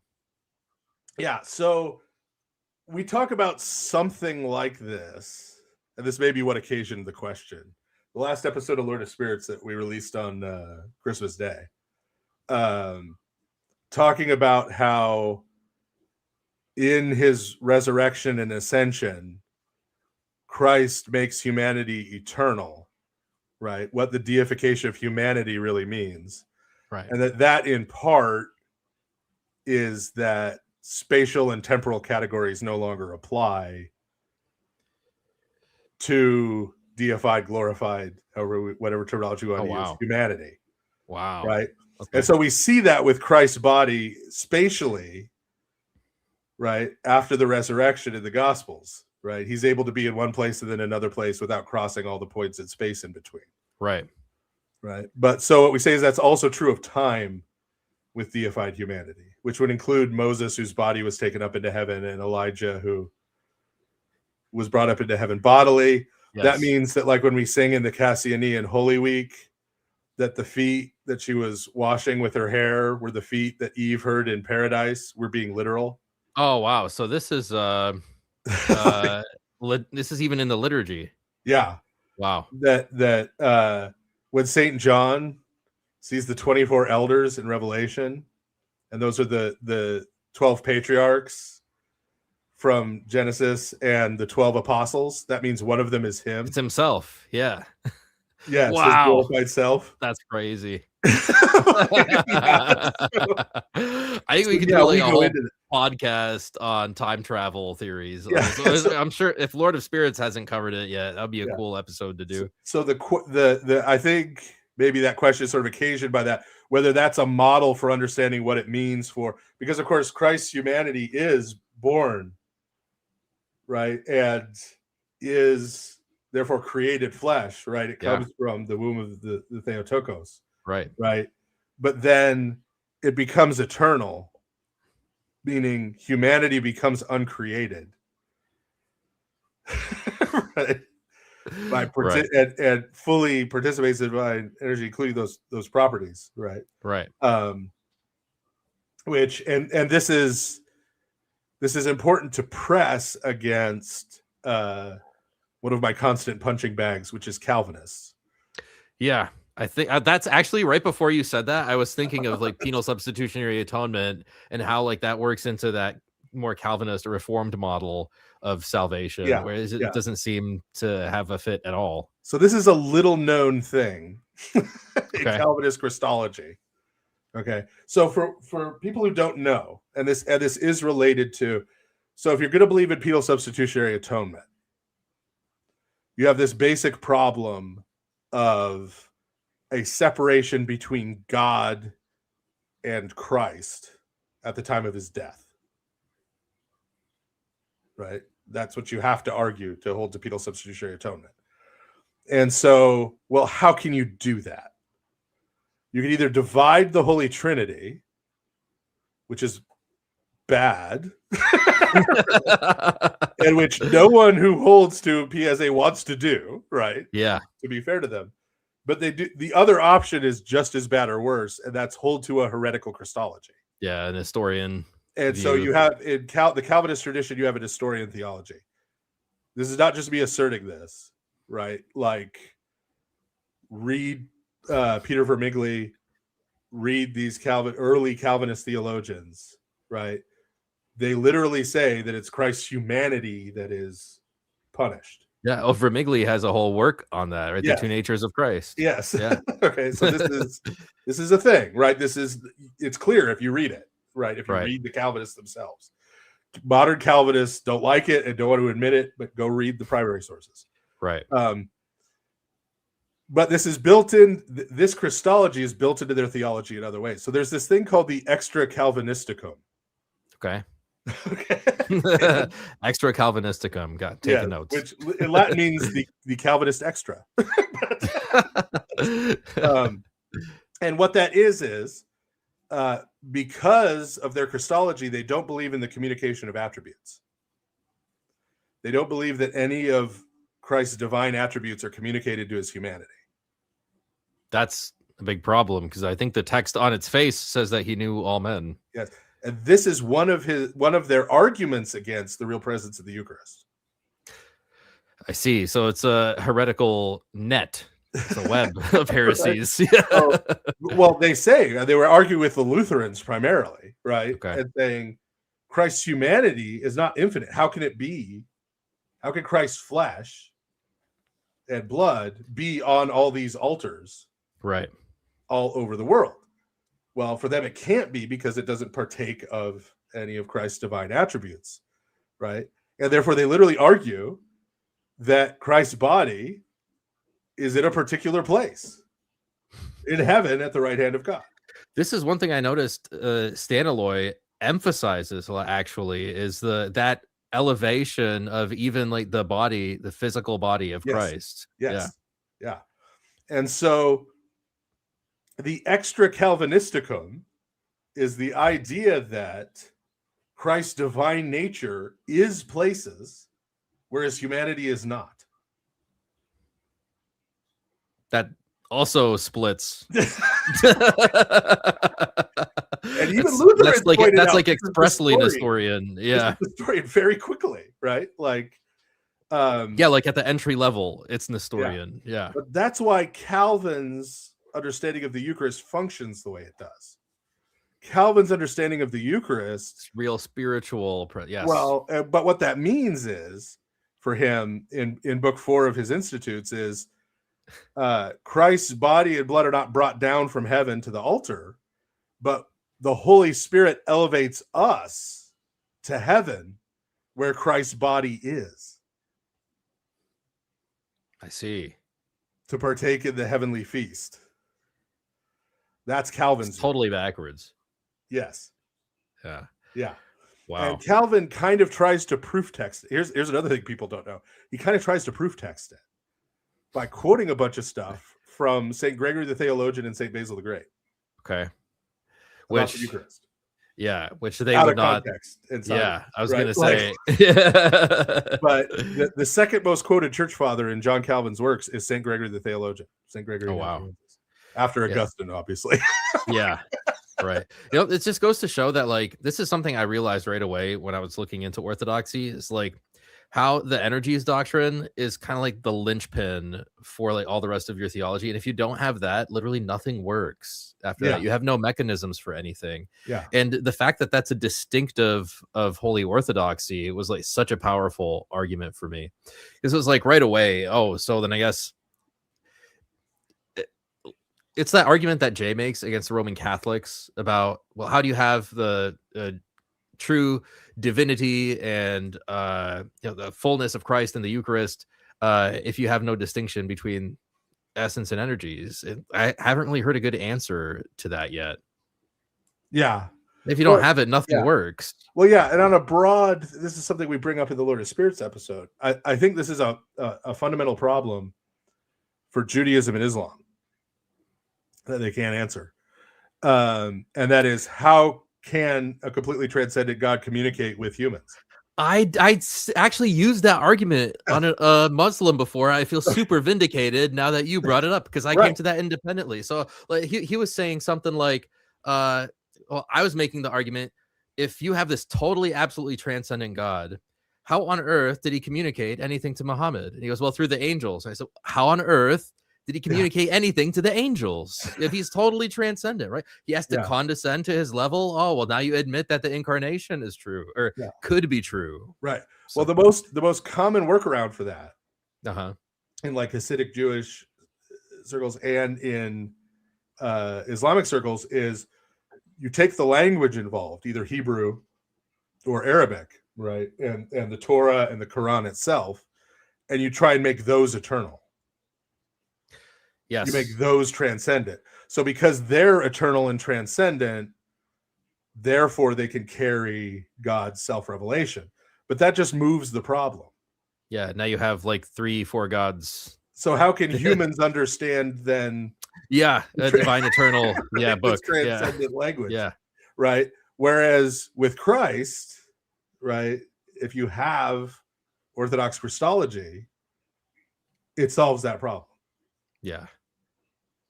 Because he carries the fullness of the Godhead, of the divine nature, in bodily form. Yeah. I think that makes it really easy for us to win debates, because we're right. So it helps to be right. Iron Giant it's much Man. easier to win a debate when you're on the right side. Yeah. Yes.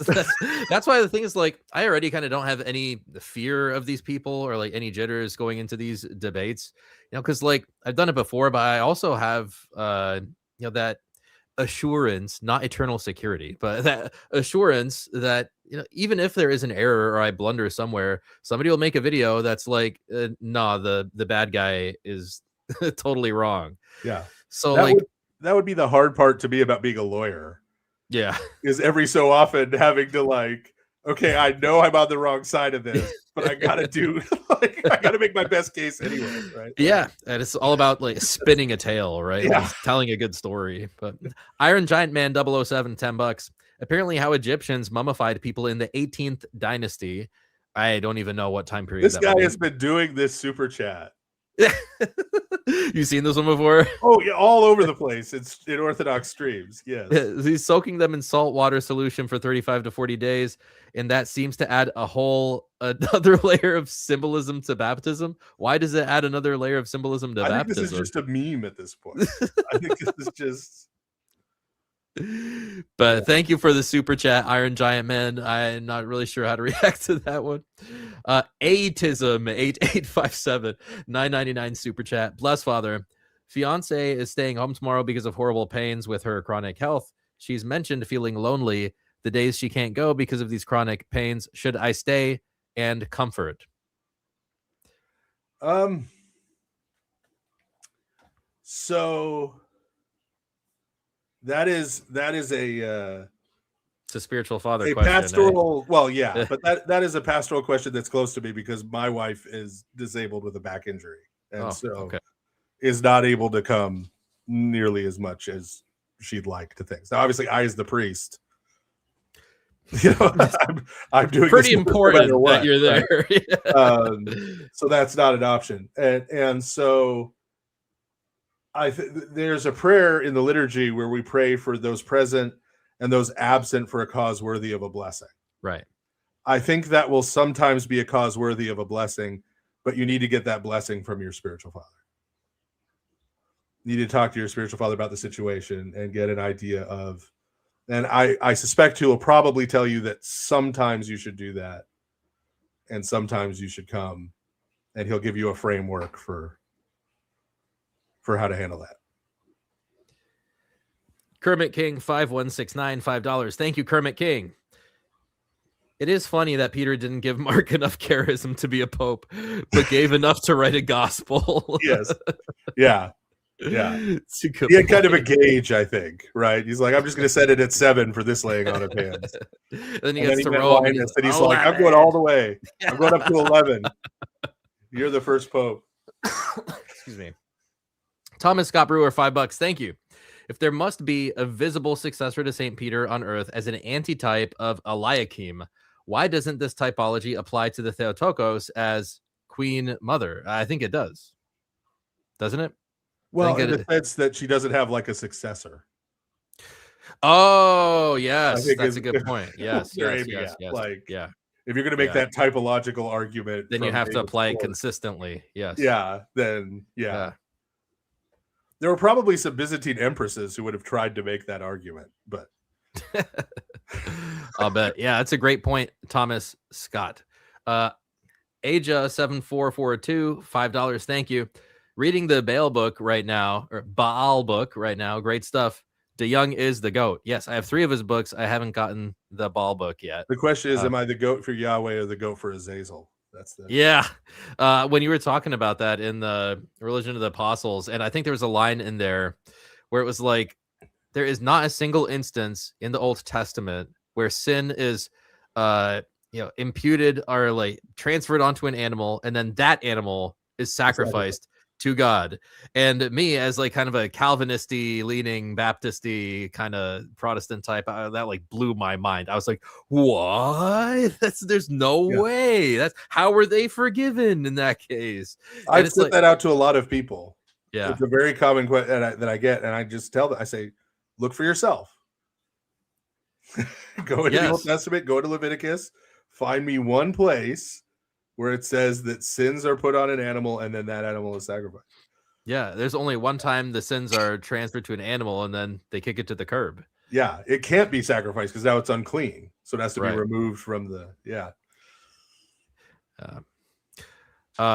Speaker of the House 66. What about clerical collars? Isn't that Anglican? Thank you for the super chat, Speaker of the House. I think he's talking about like maybe Western Rite, or I know the Greek diocese. A lot of them use clerical collars. Yeah, under Metropolitan Philip, the Antiochian Archdiocese, a lot of people wore clerical collars. So that was more of a practical consideration, right? So a lot of people don't realize that like black cassocks is something that was forced on us by the Turks. I didn't know that. There's a fact drop. Yeah. So that was itself an accommodation, right? And if you look at Russian cassocks, they're different than Greek cassocks, and you may notice that Russian cassocks, they'll wear a lot of different colors, right? And certain Eastern European countries, like married clergy will wear blue and monastic clergy will wear black. And there's a lot of different traditions. Yeah, small t traditions regarding that kind of clerical attire. And so there were judgments made at various times, right? Coming to the US, coming to different places. Now, it's literally illegal in Britain for an Orthodox or Roman Catholic priest to walk around in like a clergy suit and a clerical collar. That's why when you see Roman Catholic clergy in Britain, they're wearing cassocks. Wow, that's interesting. Because if you wear the other, you are guilty of impersonating a clergyman in the Church of England. Yeah, that's what I was thinking. Yeah, that's probably the reasoning. So you have to dress differently. Now, if you want to get your mind really blown, since Ataturk in Turkey, Orthodox clergy are not allowed to wear cassocks or clerical collars. What do they wear? So, suits, business suits. Ah, okay. They're required to by law. Wow.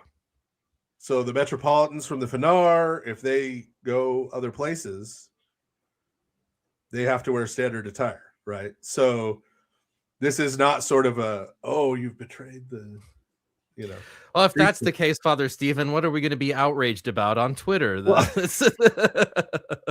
when I was a catechumen at one point. So this will tell you back in the day. This is back when everybody was on like message boards, right? And like I was there for that. I'm Yahoo 33, Mail. so I hit that. I was there for that season. Yeah, Yahoo groups was a thing. Yeah. There were like these mail groups. Yeah. And I was in one of those, and I sent an email. Where I was just like, man, it's so nice now to be coming into the Orthodox Church, because as a Protestant, a liberal clergy person was like a lesbian, and in Orthodoxy, a liberal clergyman is like clean shaven.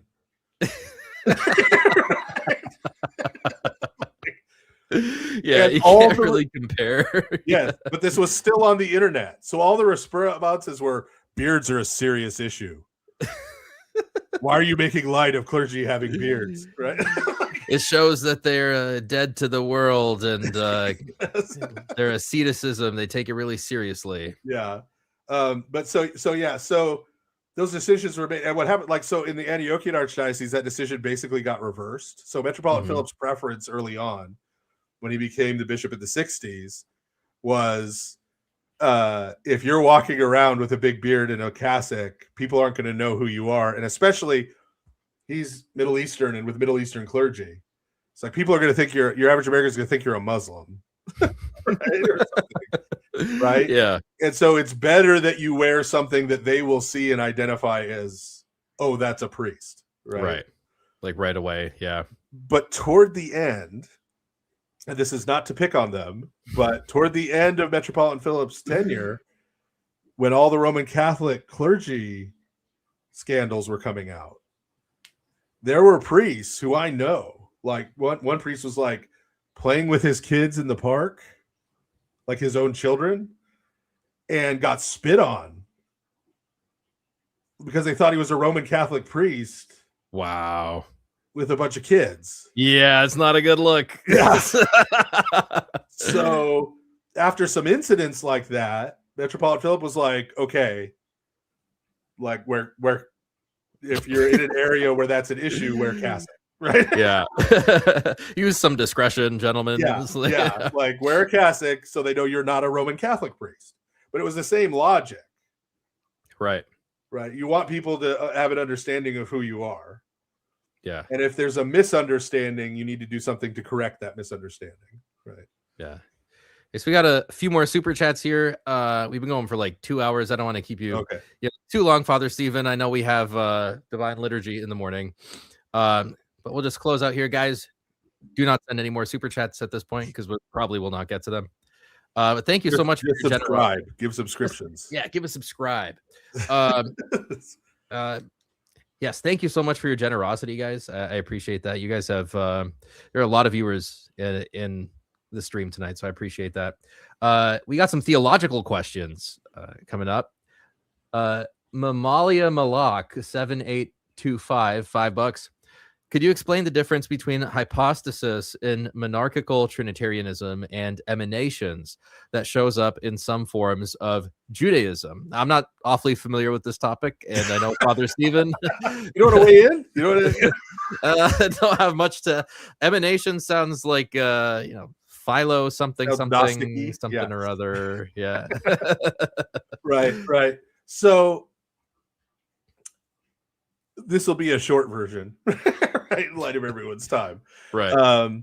But the idea of emanations and the way, for example, divine names work, like the Sephirot in Judaism, and these kind of things, Rabbinic Judaism will sometimes use the term hypostasis, but their concept is much more like our concept of the divine energies.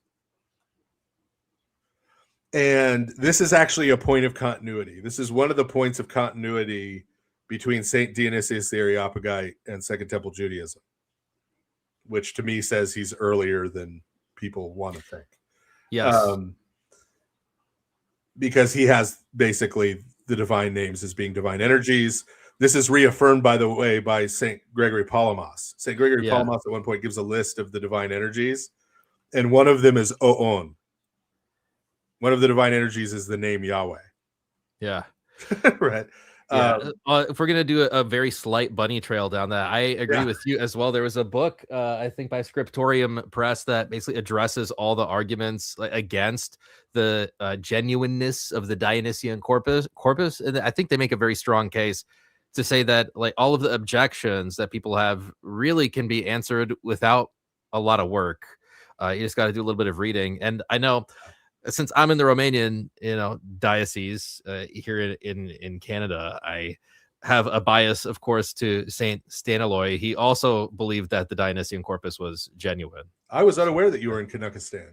Yeah, well, I was I'm a Michigander, born and raised, but my wife is Canadian, and I live on a border city, so back and forth between Detroit. Yeah. Oh, so you're a lawyer? Are you a lawyer in the U.S.? In Michigan, yeah. Okay. I was gonna say, do you get the wig? No, but somebody made a joke, and they said when you show up for your debate with Yasi, you should show up with like that powdered wig. Considering it for a moment, but digression from emanations and energies. Anyway, sorry, I'm very familiar with Michigan, but I won't ask you where because I'm not gonna ask you to dox yourself or anything. Off stream, yeah. So it's more like our idea of the divine energies, in terms of later Judaism. So there is something more like our concept of hypostasis in Second Temple Judaism. But the view that has gone forward now, the view that gets sort of settled on in Rabbinic Judaism, is essentially, there's variations all over the place, a unipersonal God, but with divine energies.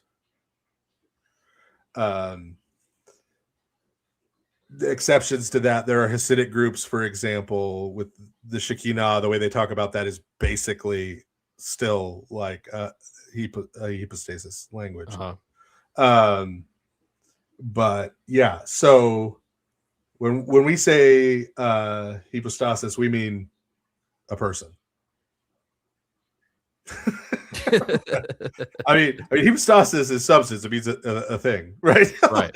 Yes. So this is and then that thing has a nature that tells you what it is, right? So there are three persons sharing the divine nature, right? Yeah. But I think those are important points of continuity for sure. I mean, between Second Temple Judaism and the Dionysian corpus, I think it just shows that it's the same thing. Like I know Jay will also make this argument sometimes that like Orthodox Christianity is the oldest religion. It like predates Judaism, which like of course we believe that because we believe Abraham, was an Orthodox Christian, that he worshiped the Trinity and that sort of thing. Well, he'd met one of them. So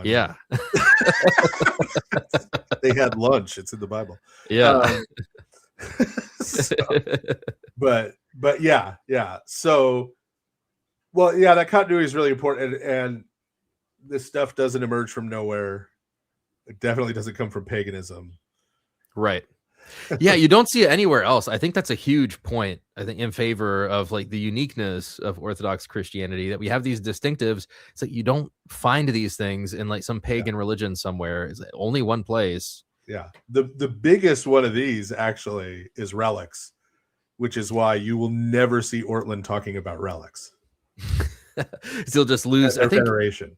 Yeah, that's this point that like he'll get destroyed. I mean, it's incontrovertible. Yeah, because even apparently the Romans thought that it was like very weird. Oh yeah, that the Christians I've got the quotes. Practice. I've got the quotes from Roman pagans talking about how disgusting it is that these Christians parade around with the bodies of their dead that they call martyrs.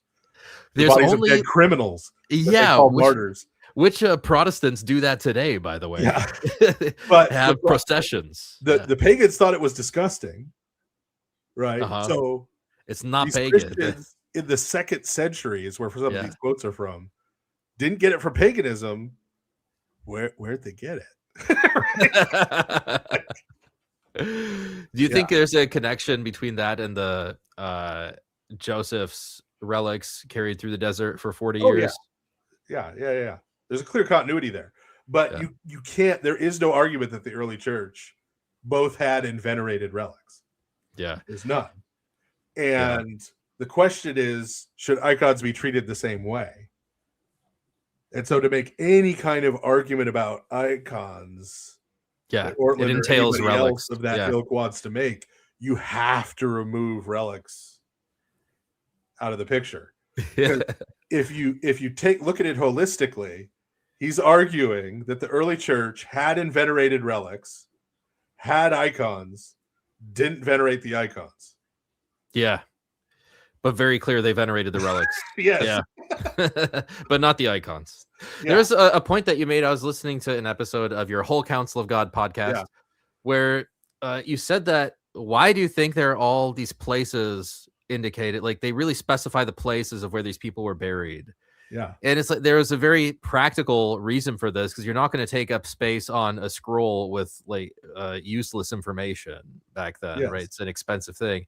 And it was for the purpose of pilgrimages, so that you could, like, Sarah was buried here. Oh, let's go venerate Sarah or whoever. Yes. Go to the tomb and pray there. And I thought that was a really cool insight as well. There was a funny moment when I was talking to my Orthodox Jewish friend, and another Jewish friend of his got on, who's so my friend is from more of a Hasidic background. Mm-hmm.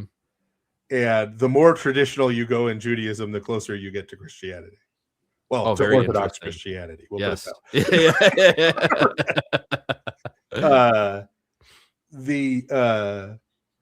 And so this guy's a little less traditional. And he came on and he tried to throw, he's like, can you name me a single example in the Second Temple period of someone like praying to a saint or talking about the saints that way? And I said, everyone in the Second Temple period who interprets the verse about Rachel weeping for her children, they all saw that as interprets it as meaning Rachel was weeping for her children. Yeah. And he was like, oh, well, yeah, okay, yeah.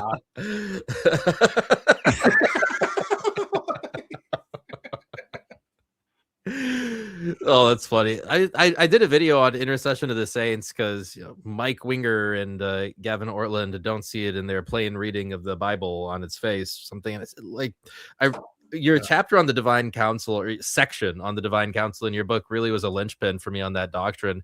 I don't think I could have understood that without that Divine Council kind of view, because then you can just make the argument, well, you see the Divine Council invoked in the Psalms all the time. We're just doing this exact same thing that you see in the Psalms, except the Divine Council today includes the saints. Right. Yeah. And that's, I mean, that's the whole goal of Religion of the Apostles, is to say all of these ideas were present in first century Judaism, accessible to the apostles, and reflected in their writings. And so you don't need to go anywhere else to figure out where Christianity came from. Right. Yeah. Okay, Mr. Big Chop 69 $4.99. Thank you, Mr. Big Chops. Appreciate it. Can you explain the difference between the Orthodox view of uncreated grace versus the Roman Catholic Western view of created grace and why it matters? That is a very important subject. I'm going to let Father Stephen take it. This is because this makes Roman Catholics idolatrous heathen dogs. I don't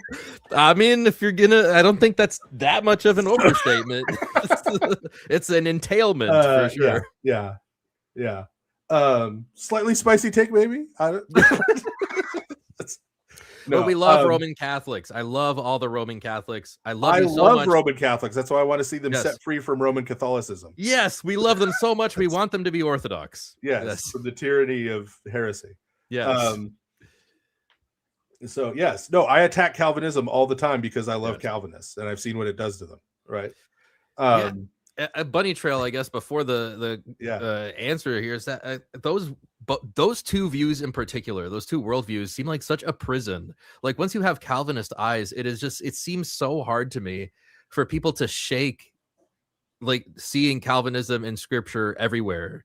Like it's just so hard to detach yourself. And same thing with like, I feel like Roman Catholics are just like so attached like in their identity to this idea of being in community with Peter. It's like really hard for them to detach from that. Right.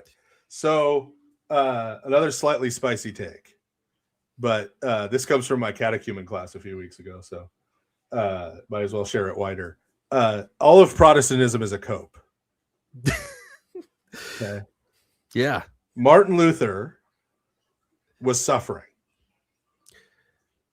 Before the Reformation, he was going to confession multiple times a day.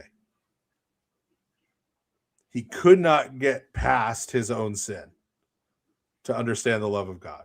He couldn't, right?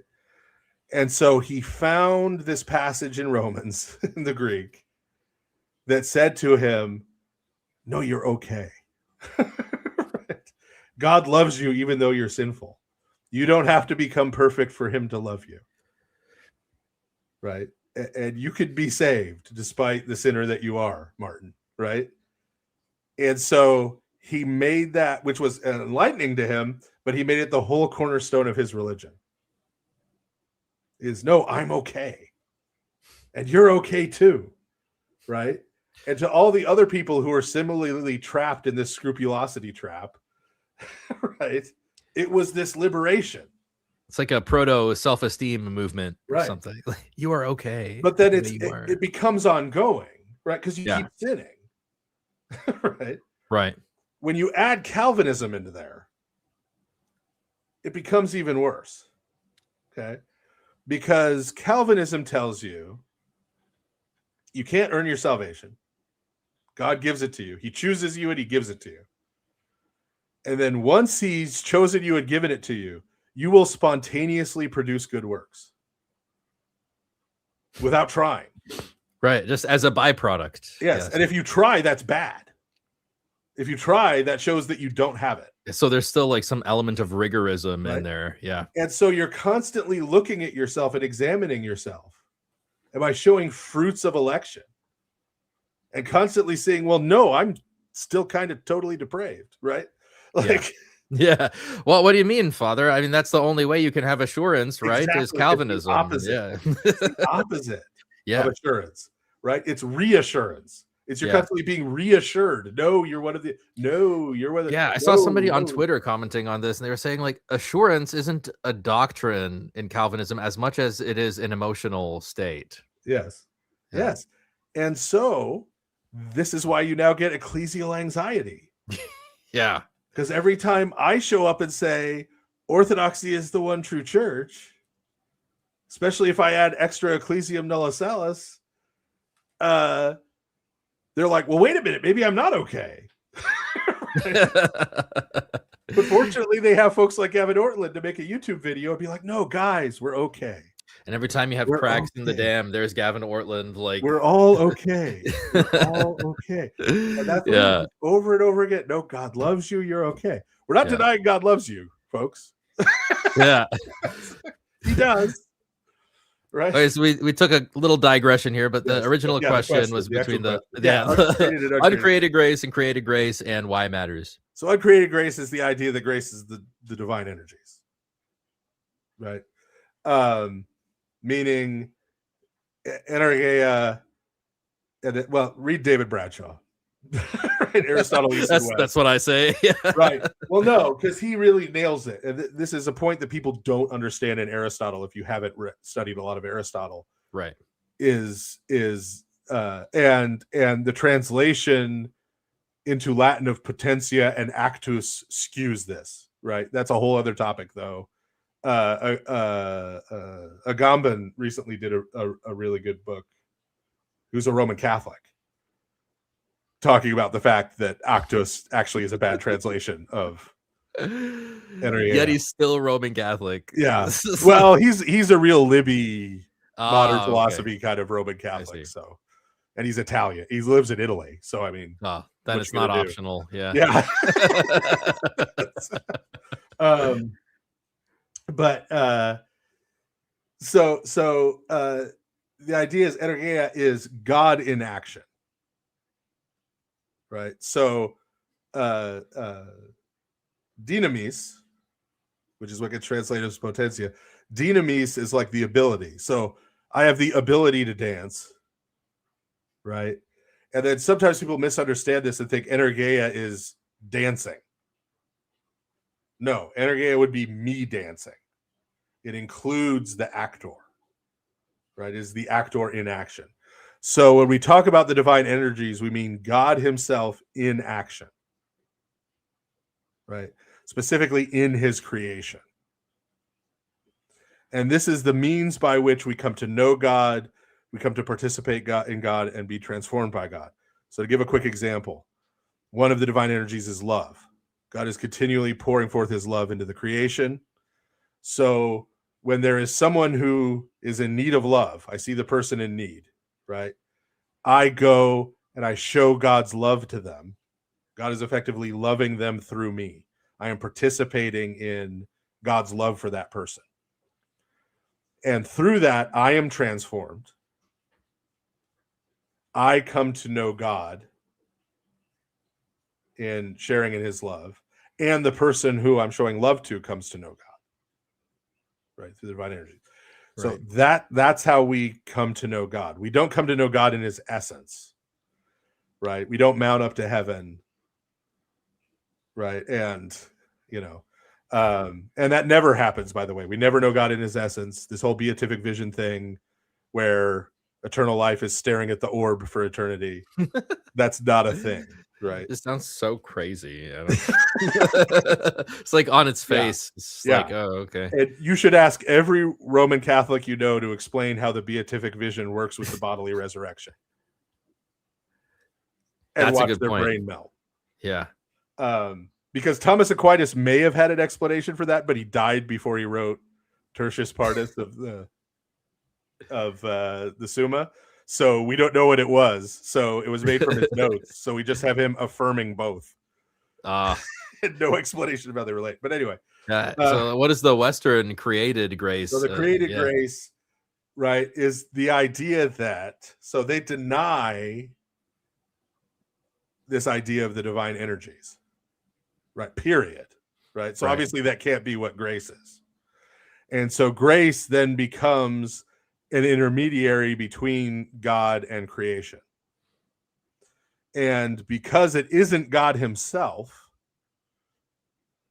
it has to be created by definition.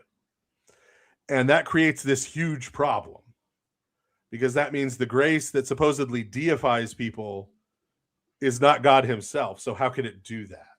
How can you be deified by another creation? Right. Right. That's Barlam and Palamas. But he bases a lot of his argumentation, I noticed, based off of theosis. Right. And when you get deep into medieval Roman Catholic theology and you see the way this idea of created grace, grace as a substance, meaning it's a thing. Yeah.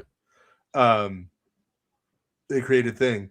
That means that it is quantifiable. You could have amounts of grace.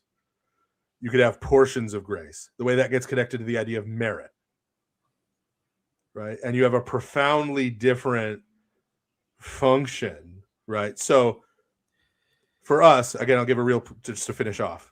Yeah, but that sheds like a whole new light, I think, on like the energies, because I don't think we say at energies they don't have a substance; they're in energy.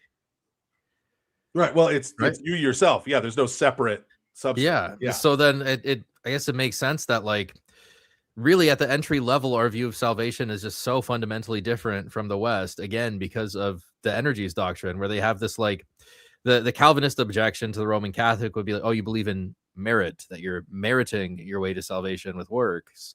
And they try to use that critique on us as well, but it doesn't work because you don't have that whole construct. Yeah, the substance of meritorious faith. action. Yeah, we think it's an energy. Yeah. Yeah. Yeah. And so just on a super practical level, okay, super practical level, an Orthodox person takes a pilgrimage to the Church of the Holy Sepulchre. They kiss the stone on which Jesus' body was laid. Okay. What we believe is happening there when you do that, right? When we talk about you received grace by doing that and going there, right? Is that through that whole experience of the pilgrimage, of seeing that spot, of touching that stone, of venerating that stone where Christ laid, God is working in your life in this transformative way. Okay. What Roman Catholic theology is saying for the Roman Catholic who does the same thing, right, is that there is grace in that stone, sort of deposited in that stone. And the person who goes on the pilgrimage and kisses the stone receives a portion of that grace, which has the effect of forgiving a certain amount of temporal guilt, right, in terms of sin, and in terms of conveying a certain amount of merit towards salvation. Right. So very, very different views of what's. Yeah. Well, it shows how, like, if you there. make an error at the entry level of theology, the downstream effects are like catastrophic. I guess I don't want to be too hyperbolic, but it's like they're really profound. Like, this where stuff you end boils up down to that level. Yeah. This stuff boils down to you receiving the sacraments. This stuff boils down to how your salvation works and how you live your life. Right? What's going on in confession? What's going on with quote unquote penance? All of this is different. Right. So stuff like the essence and energies distinction seems super abstract. Right? Yeah. Like, yeah. But I guess there's downstream. To not take an analogy too far, it's just like the ship that goes off 1 degree from the beginning, who knows where it's going to end up at the end. It's not 1 degree away from its destination. Yeah, it's 1,000 miles away. Yeah. Yeah. Compendium says for $10, Shape will try to speed through these last few super chats here. Yeah.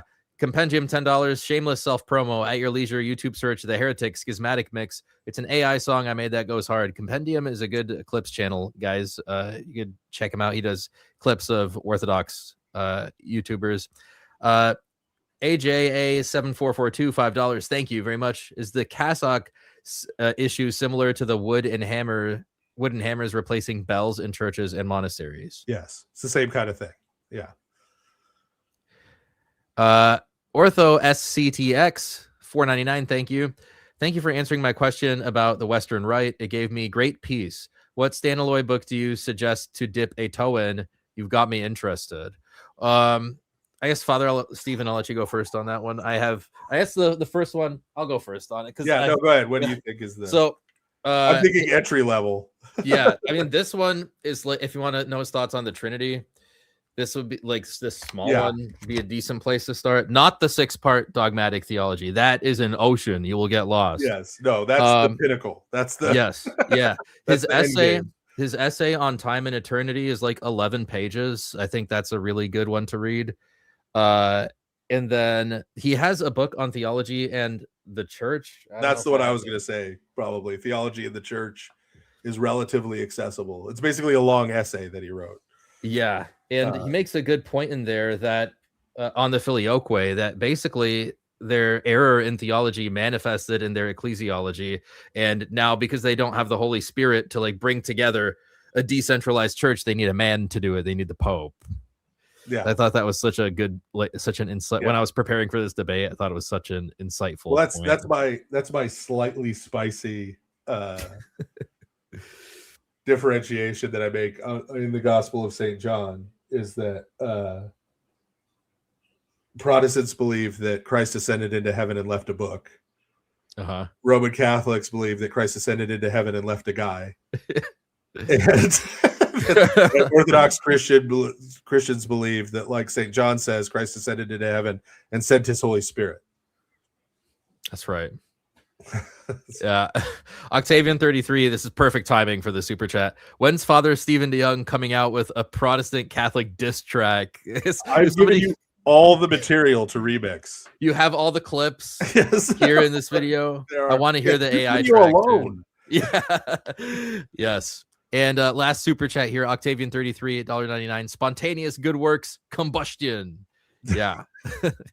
So guys, we've been going for like almost 3 hours. Father Stephen, you've been more than generous with your time. Thank you very much. I hope I didn't take too much advantage of your generosity here.